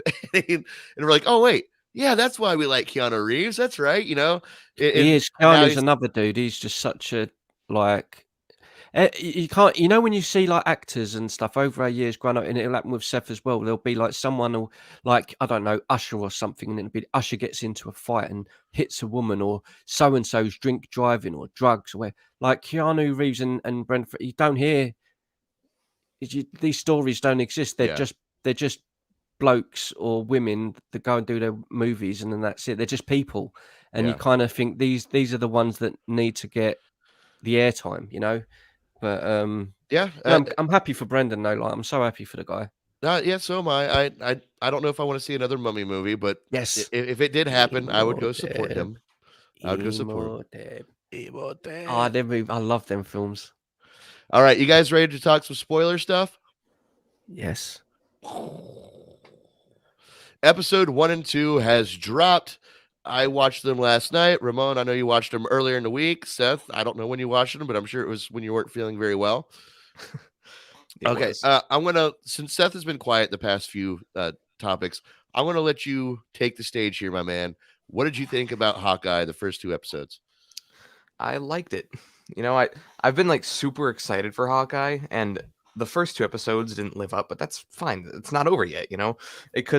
The next few episodes could be like incredible or anything. Anyway, I like the first 2 episodes. They were fun. I think the story's intriguing. I think Jeremy Renner stepped up his game a little bit. I'm not gonna lie. In terms of acting, a little bit. I have a theory for that. I'm gonna make a note here to come back to that. But I have a theory for that. I think Clint is a little bit more likable, is what I really mean by that.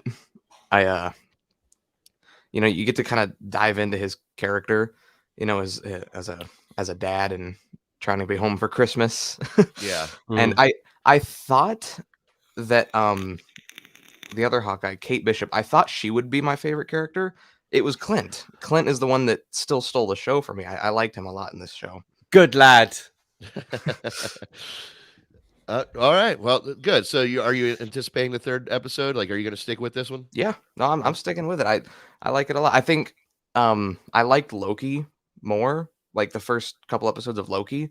I think they were really strong, weren't they, though? They were so strong, man. other than that, like I like this more than WandaVision. I'm enjoying this more than Falcon and Winter Soldier as well. Well, so far. when it comes down to like the grounded series, like Falcon and Winter Soldier, when it comes to that sort of aspect, this one definitely is the takes the cake in my opinion. Yeah, I like the grounded stuff. Like even Falcon is not super grounded, like it is, but they travel the world in that Right. show. This is New York City. Shows like Mm. Daredevil are New Yeah, York yeah, City. yeah, Like yeah. like I like that kind of grounded stuff. What did you think, Ramon? You know what I'm gonna say, don't you? Already, like I thought it was all right. Yeah. Like I don't not in like as I say, I'm a massive fanboy for Jeremy Renner. I don't, like Seth said, I can't really judge it going on what we've had, because we've had 2 episodes or whatever. It's not really given us a lot.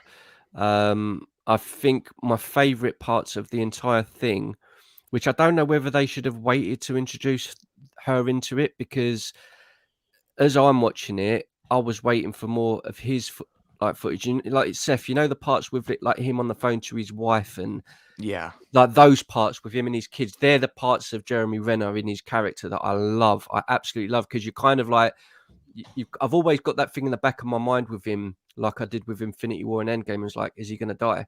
Like they always tease that, like set it up. He has an emotional thing with the kids or whatever. I'm like, something's going to happen to him in a minute. I've got a bad feeling, and that's what makes me like the character. And I think I would just like a little bit more of him doing his thing. That's all. I mean, I like her, but I'm like that with it. I'm like, it's okay. I've enjoyed it. I don't think it was brilliant. It was okay, but I'm definitely obviously going to watch all of them. But I haven't got a clue where it's going to go. I haven't got a clue. Well,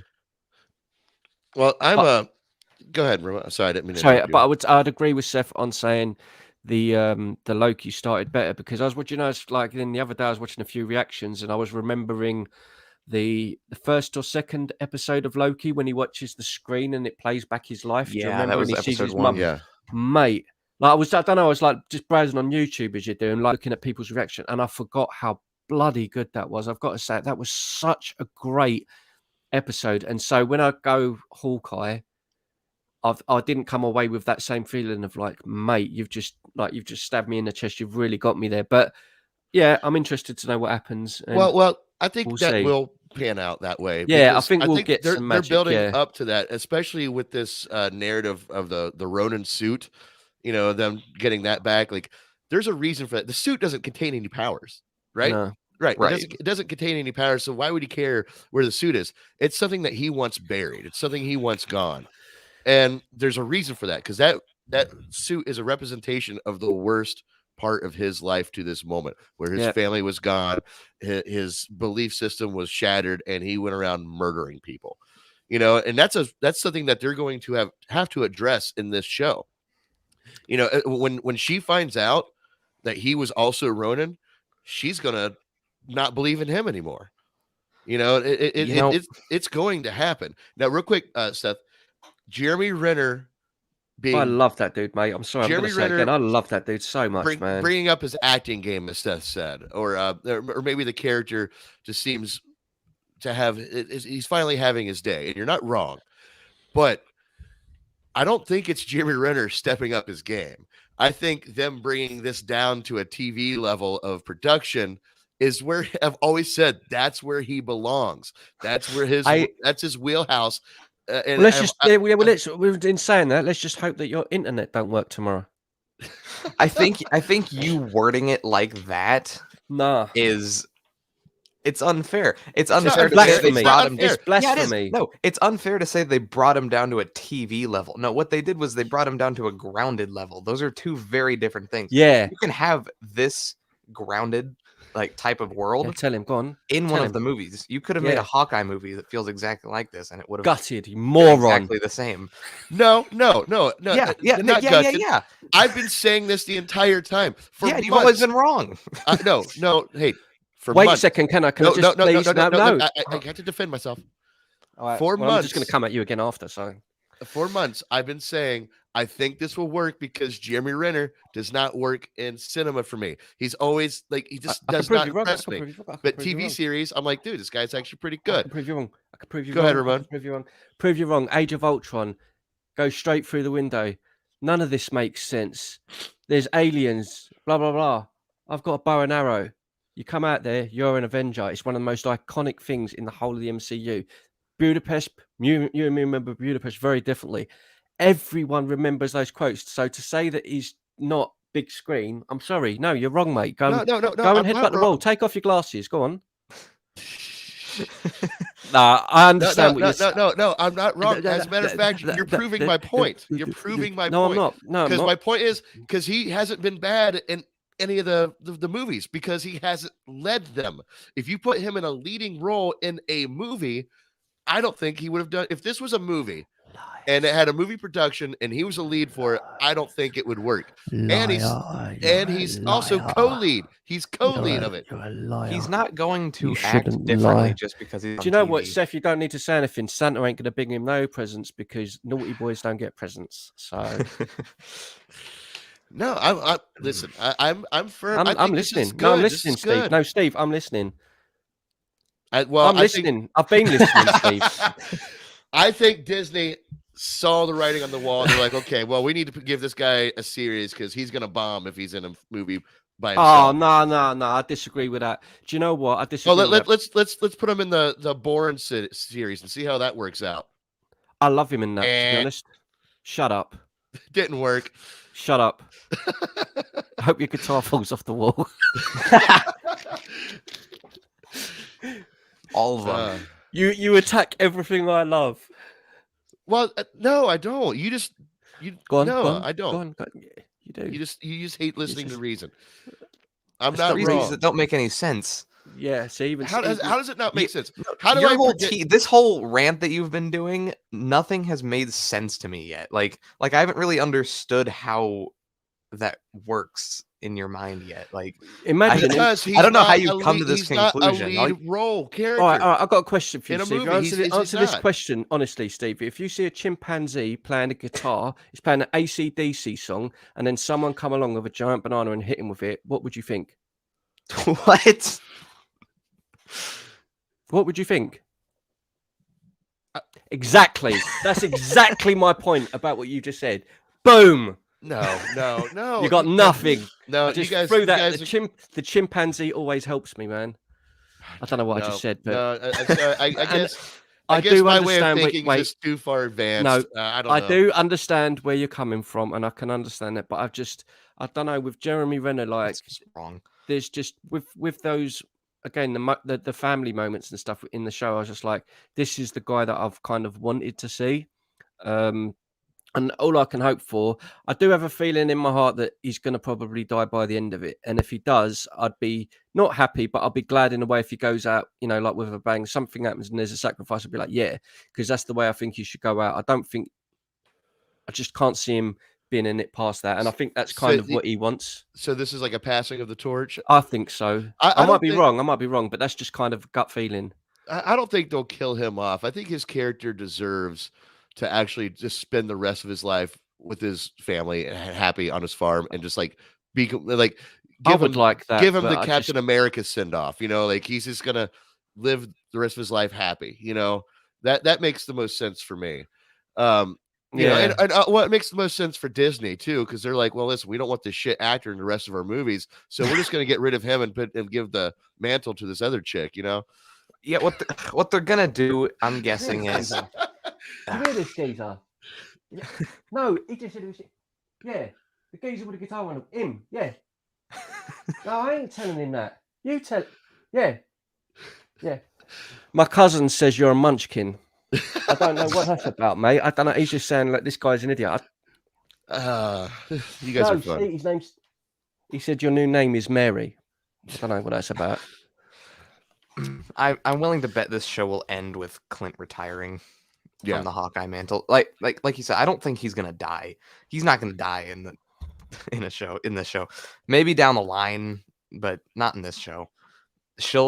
Kate Bishop will take over the Hawkeye mantle and he'll go live on the farm.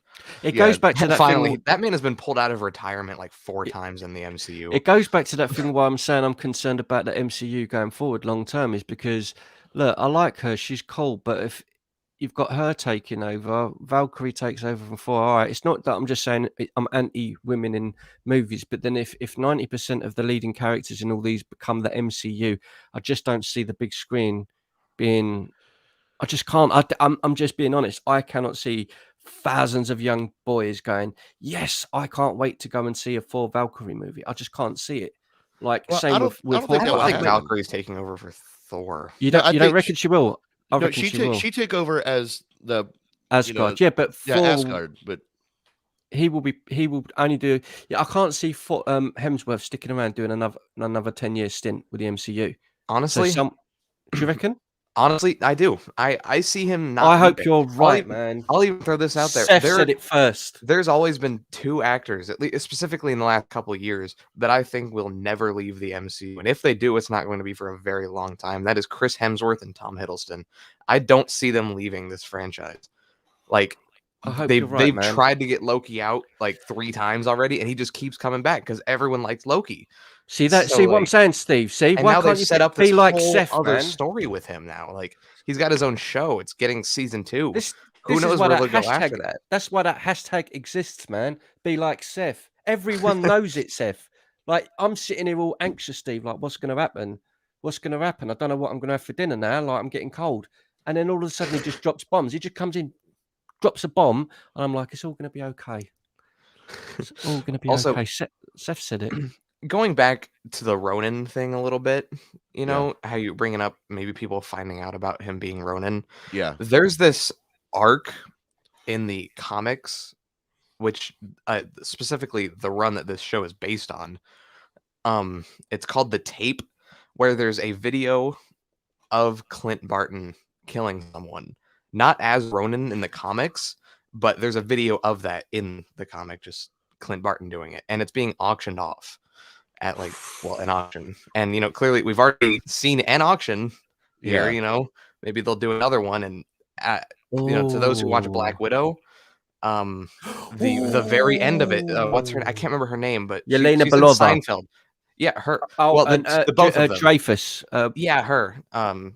She showed up at the end of Black Widow. She went to Yelena and showed a picture of Clint as Ronin, meaning that photo exists. Maybe that's going to be this show's version of like The Tape or something, where they auction off that picture. That makes sense because there's no way. I even thought this during Endgame. Like, there's no way he's did all this, killed all these people, and that he's just going to get away with it without actually having to dive into what he actually did. Yeah, and in the comics, this is where Kate Bishop learns like the other side of Clint, because she's it's like the show, she just sees him as this hero.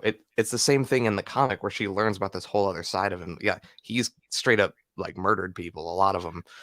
And I think any great character villain or any character from the comics, no one is always good. For me, Batman's my favorite of all time. He's not always good. He's killed. I think everyone, and it's only now really, like you're saying, that they're demonstrating that and showing that within movies as well, because Hawkeye, again, they've all done bad things, and I think it's good to show the other side as well, because it makes it more human, it makes it more real.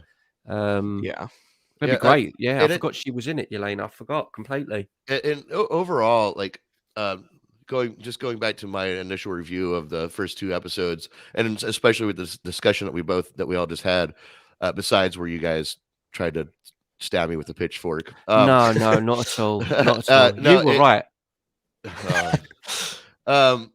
I really enjoyed it, and I think the Christmas tone that you're going for, as Seth said, the guy just trying to get home to his family by Christmas. This show looks like it's going to be one of my more favorites, right up there with Loki. In terms of Disney. I was thinking about watching that again. Loki. After watching the things again the other day, I was thinking about rewatching Loki. I don't know. Yeah, don't know why. I don't know. I just see a few reactions again. I thought, you know what? I really did enjoy it.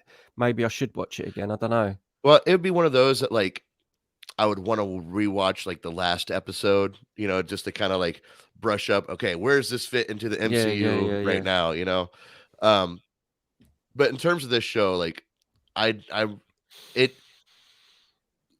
when the first episode ended, I had that feeling like, oh man, I want to know what happened. Oh, thank God, there's second episode's out. It drew me in. And the second episode ending, I had the same feeling. I'm like, man, I can't wait for the next episode. I haven't felt like that since Loki. About a TV series. Well, I kind of felt like that with Titans, but then I stopped feeling that. It just kind of fell off for me. But I think this has got to ramp up though, because like you say, it's only 6 episodes. So really, surely the next episode's got to be full on because that's what I'm thinking. 6 episodes. Yeah, it's got to be. I'm thinking that first 2 episodes kind of just setting everything. It's all set up. Episode 3, the rest of them are going to be like really good. I'm hoping, and they released. It was a few weeks ago. I think we talked about it just a little bit. Ramon wasn't there because we would have talked about this on Disney Plus Day, but they released a clip that's like a car chase action sequence. I know the bit you mean, and it looked really good. Like that hasn't happened yet. I'm assuming that'll be episode 3 or 4. So that's obviously going to probably be Yelena chasing them down. Maybe I would assume not, considering in the clip Kate blows up the car chasing them. But well, hopefully I know then. But I think she's gorgeous, man. Not Kate. What's her name? Florence Pugh plays Yelena. Oh God. So is she the new Black Widow? Yeah, I think that's what she's supposed to be. I like her. Okay. Like that was one of the things that I took away from the Black Widow movie. I thought she was brilliant in it. I really, really liked her. I thought the Black Widow movie's okay, but I thought I loved her character. I just loved her character. She was feisty. She took the mickey out of Scarlett Johansson with the hair flick thing. I liked her character, so I hope she gets more. It was funny. I still haven't finished that movie without falling asleep, so I don't. Yeah, that's what I mean. It's an okay movie. It's not like it's just one of them, isn't it? I thought it was funny when I did watch Black Widow. I was like, after 10 years of being in the MCU, Natasha finally gets her own movie. She finally gets to be the standout, and the side characters still steal the show. You're right. Yeah, you're right. Because you have Yelena, and then I can't remember his name, but David Harbour's character in the movie. Yeah, the Alexei, I think was his name. Yeah.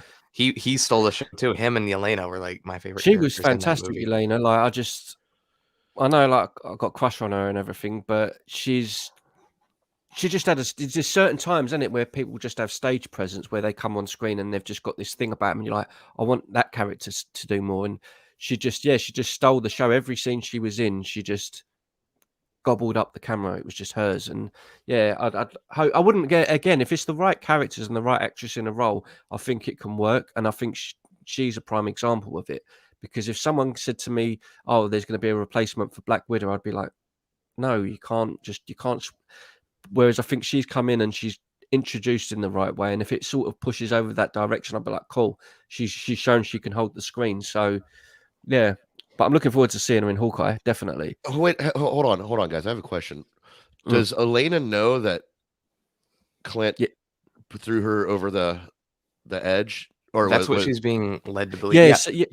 The post-credits scene in Black Widow had, I think her name is Val. I don't know, but she's played by the girl from Seinfeld. Yeah, she showed up and she went to Yelena. This is, of course, after this point in time takes place after Endgame, and she walks up to Yelena and she's like, "Yeah, I know this is really sad." And then she's like, "Do you want to kill the man who's responsible for killing your sister?" And she shows her a picture of Clint, and that's how it ends. That was one of the best scenes in the film, to be honest. I know that sounds horrible, but that was the post-credit scene. I might just fast forward to the post-credit scene. But it's funny. I know I'm praising her a bit. Florence Pugh plays Yelena, but because I wasn't expecting it. When you watch these movies, you kind of expect the bog standard is the lead, like your Captain America, your Iron Man. They're the lead. You're right, Seth. She did steal the show. I wasn't expecting someone to come into it and for me to be so. Like, this character's so good. I think it's one of the best characters that's been introduced in recent times in the MCU, because as soon as it ended, I was like, damn, I want to see her in more stuff, man. Like, I think she really nailed her place. I really do. You know, I'm willing to bet what they'll do with this, like these new characters, like characters taking up the mantle of older characters. You know, we have Sam Wilson, who's Captain America now. Yelena's probably going to be Black Widow. Kate, of course, is going to become the new Hawkeye. I'm willing to bet they'll all get their own movies. Like, we know now that Sam Wilson, Captain America, is getting his own movie. They're doing Captain America 4. Yelena they'll probably do Black Widow 2, but it'll be Yelena instead of Natasha. And I would watch that, man. That's what I'm saying. I think I would rather see, And I'm willing to bet that they'll do a Hawkeye movie. Like, they'll either do a movie or they'll do a season 2 with Kate being like the lead character. But maybe they do. Maybe it makes sense. You're right. Maybe they're introducing her into the show, get people warmed up to her, and then like you say, bring her in. You know, like one of the movies comes out, and then she jumps in, like with Civil War. She'll come in and help out someone, and then she's got her own movie. Then it might be something probably like that again. Yeah. Well, I mean, yeah, obviously that seems like the correct route to go. But like you, Ramon, I just don't want like, okay, here's Hawkeye 2, here's Spider-Man 2, here's I don't want just characters to be consistently replaced, just for the sake of having that type of character in the show. I'd like to see new characters come about, not just take the mantle of the previous ones.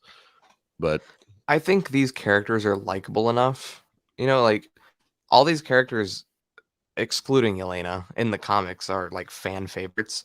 Like before the movie, I never really heard people talk about Yelena, but before Falcon Winter Soldier, people are always talking about the fact that Sam Wilson has been Captain America before. Yeah. People are always talking about Kate Bishop in the comics. Like these are fan favorite characters, and that's why I think there's not like a huge issue with it. Like if these were characters that no one had ever heard of before, then people would be like, "Who's this? Like, Gotcha. Why are these people coming in?" But they're fan favorites. That makes sense.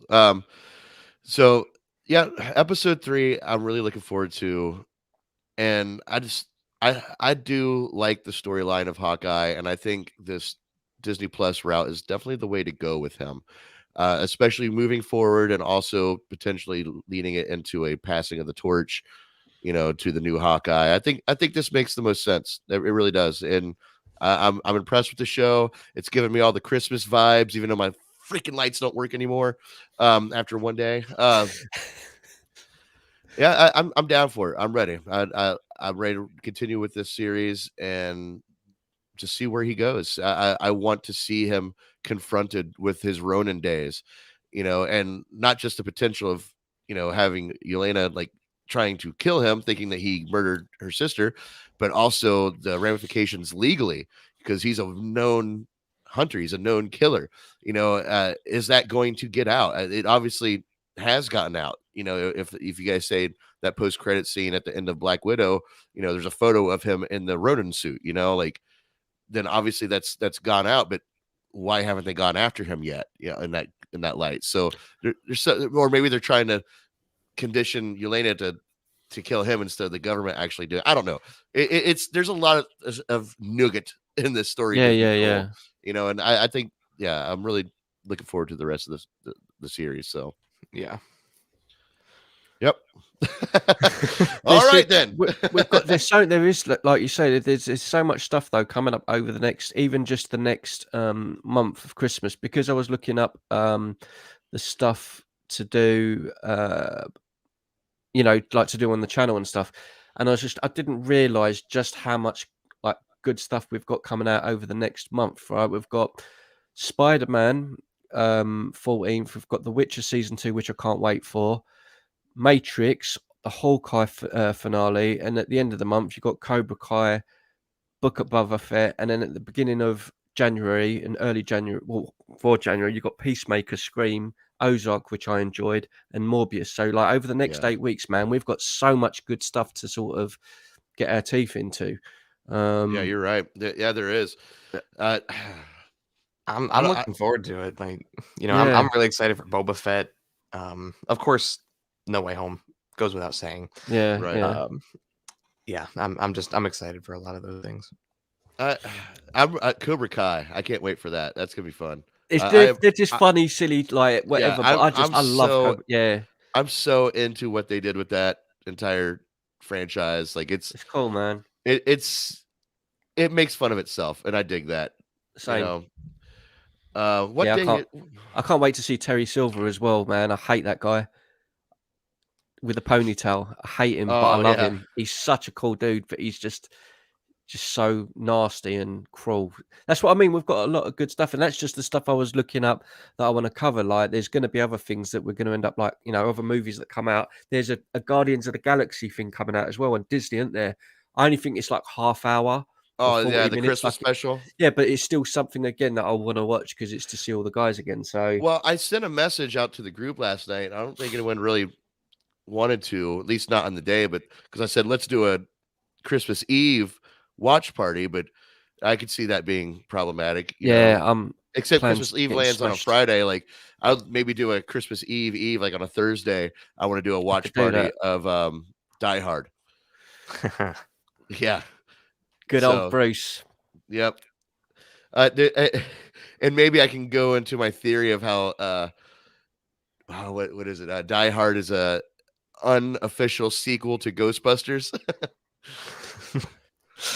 What? You have to watch my Ghostbusters 1 review to understand that mindset.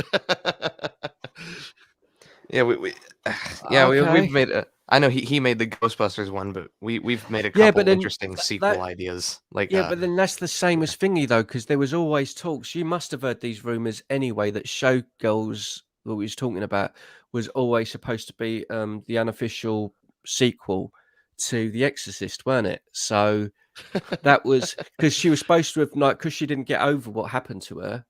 Then she lost her mind, drugs, become a stripper. It's incredible. Well, my thin line of tissue to come up with this fan theory, it does hold some validity once you watch my review and know what I'm talking about. Because there's two characters in Ghostbusters that are also in Die Hard, and they're playing the same exact characters. I'm trying to think. But just one of them has a different name. But I said, well, with the events that happened in Ghostbusters, I wouldn't be surprised if he moved to LA and changed his name. So. That's a good, yeah. Do you know the funny thing is as well on YouTube as well? I've always looked up stuff like that. You know what I mean? You'll find I don't know, a story of Arnold Schwarzenegger and Commando and how it's linked to aliens or something like that. But then someone's come up with this mad elaborate idea, and then you can see the connection, and you go, actually, it could work. But I do love that though. That's just fan theories and stuff. I love all that. It's great. It's I'm trying to think of the character's name. He was the main antagonist against the Ghostbusters. This man has no dick. I know what you mean. The guy with the red hair. Yeah. Oh my God, he is in it. He's the reporter. Yeah, and he's playing the same. He's playing the same type of character, same exact way. But guess who else is in Ghostbusters?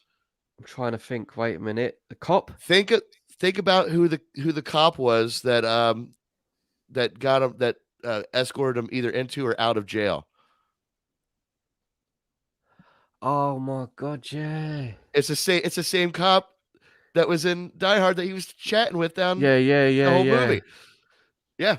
So that's funny, man. That's funny. So those two being in that movie, I was like, dude, this one guy, the man who has no dick, he changed his name, moved to LA because he was so embarrassed, and the cop must have just got transferred, and there it is. So boom, funny. Die Hard's a sequel to Ghostbusters.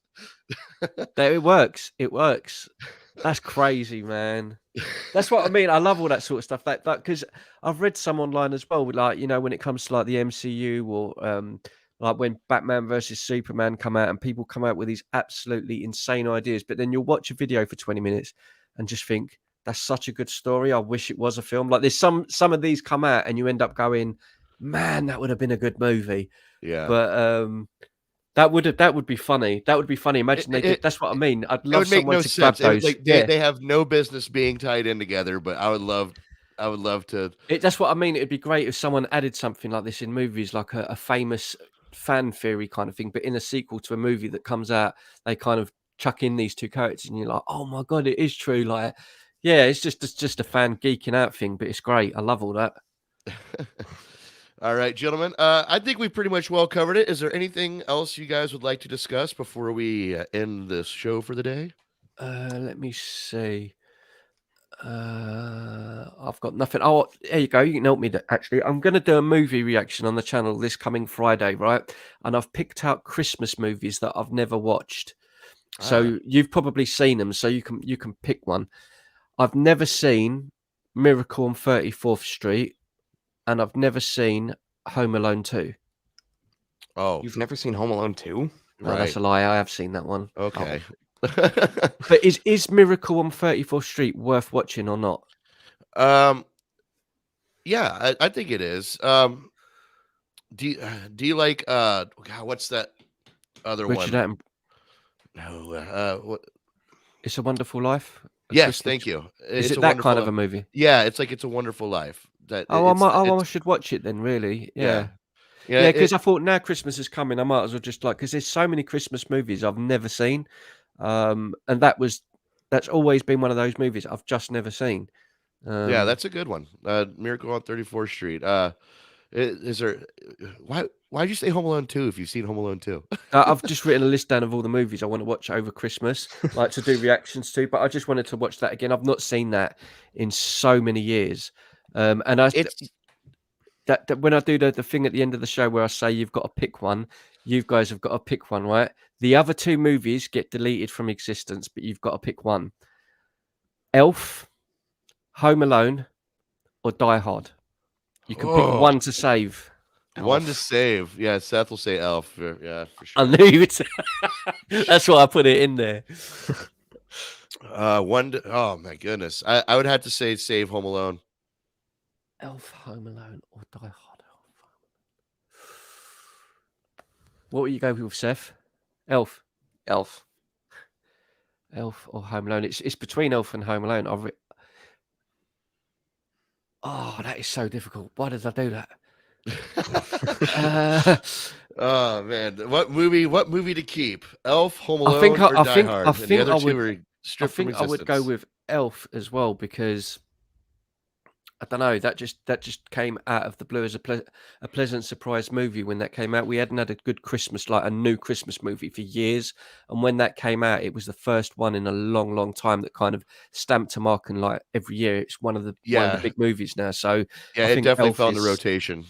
Yeah, we haven't had a good one in years, though. You know what I mean? Probably since then, since Elf, maybe.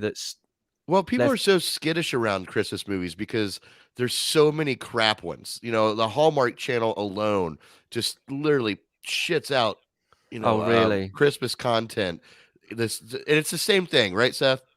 Yeah, it's the same. It's the same algorithm that they use. Single hardworking mother.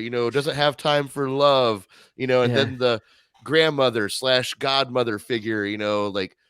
It's so fucking ridiculous. It's hard. Yeah, it's hard to. It is very difficult to make a good Christmas movie. I think Elf was probably it was the last one to sort of nail.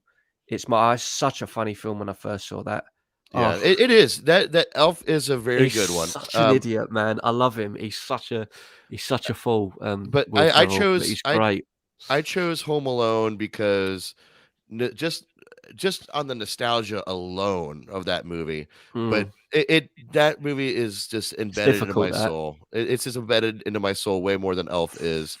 And sorry, when it comes to Christmas movies, Die Hard is the weakest link. So yeah. I don't even know what I would say is my favorite Christmas movie. I'd even put Bad Santa as one of my favorites. Oh, that's mine. It's such a wonderful film. Again, because it was one of those movies I didn't want to see. I love Billy Bob Thornton, but because there's so many crap Christmas movies, it was one of those I was like, And it starts off at the very, very beginning. He's sitting in a bar, whiskey, goes out, puts his hand on the wall, and then he's sick. And I was like, yep, I'm going to love this. Seth, I knew straight away, like, right, okay, it's got me. It's my humor, yeah. Bad Santa is the Kate House Christmas movie every year. Yep. Great film. It's so funny. The arguments he has in the car with Furman. you know exactly. How could he drop me onto my own head? Yeah. Are you messing with me? Are you with me? Yeah. What's your name? Thurman. Thurman what? Your name's Thurman Merman. Oh, mate. Brilliant. One of my favorite things is like it's such a wonderful film. It really, and that ending scene as well, where he just wants to get in the elephant. yeah, It does the It's a Wonderful Life thing at the end. Like the guy does find his soul, he does find his goodness, and it still makes you sad because this guy is a lowlife. He's a bad, but he's not a good guy. But you still feel for him and think he'd done the right thing in the end. And it's a lovely film. It's such a good movie. Yeah, Bad Santa, funny as hell, man. I am not gay. That guy on the car in the car park. But I am not gay. What the fuck are you talking about? I love him. And do you know why my dad used to hit me? Because you went to the bathroom on mommy's dishes? What the? No. Let me make you some. Let me make you some sandwiches. You want some The old sandwiches? girl. It's such a. Yeah, I love that movie. Billy Bob Thornton is a legend. That's awesome. I forgot about that going to the bathroom on the dishes thing. That was so random. Yeah. Because he went to the bathroom on mommy's dishes, and the way he just looks at him, he's like, "What the? No." I think the reason I think that's such a good movie as well with Billy Bob Thornton, it's because of he does not care that Thurman is a child. He speaks to him like an adult, and the language he uses in front of him. Oh, it was more shock value, like comedy. When I was like, "There's no way he just said that." Like, I found it so funny the first time I saw that. I just thought it was so funny. It's one of my favorite go-to Christmas movies. That would be a fun watch party. Yeah, it's a really great that'd film. That'd be a fun It's watch a special party. one. So, well, gentlemen, I'm gonna jump off here. I got to get going to my other gig, but it's always a pleasure to have you in my life every week, even though you both hate every decision I make about my thoughts and feelings about movies. You was right. I'm taking that back. You was right about what you said about Jeremy Renner. I was just sort of doing it to wind you up, to trigger you. I don't think Jeremy Renner belongs on the big screen. I think he's proven and time again, like you said, within the Bourne identity, within the MCU, that he's just not good enough on the big screen. And it's better for him to have a TV show because it's where he's always belonged. I don't know if I trust you with this. Seth, buddy, I love you. Oh, thanks. Okay, I love you too. What the hell's going on here? What is this shit today, huh? Wow. Wow, that was harsh. Huh? What? Huh? Oh yeah, I love you too. Yeah.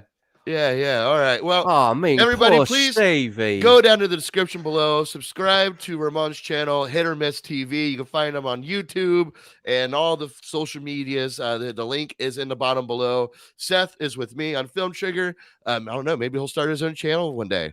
He'll start up his own movie channel called "I Hate My Dad Movie Reviews." Who knows? We'll never see. You never know what's going to happen in the future. Actually, a really catchy name. That would definitely attract attention. So much hostility in it. I hate my dad's movie reviews. We need to. That is a good name, though. It would actually work. That's the sad thing. If we done like a quick 5 seconds. I fucking hate my dad movie reviews, and then it just starts. So here's a movie my dad liked, and here's my entire review of why he's wrong. It would work. It's a channel completely based off every movie I review that I've done, but saying the complete opposite. It would work. Okay. Well, with that, gentlemen, I'm gonna say good day. We'll see you guys next week right here on Film Trigger Drive-By News. Until then, stay trigger happy, my friends. Peace.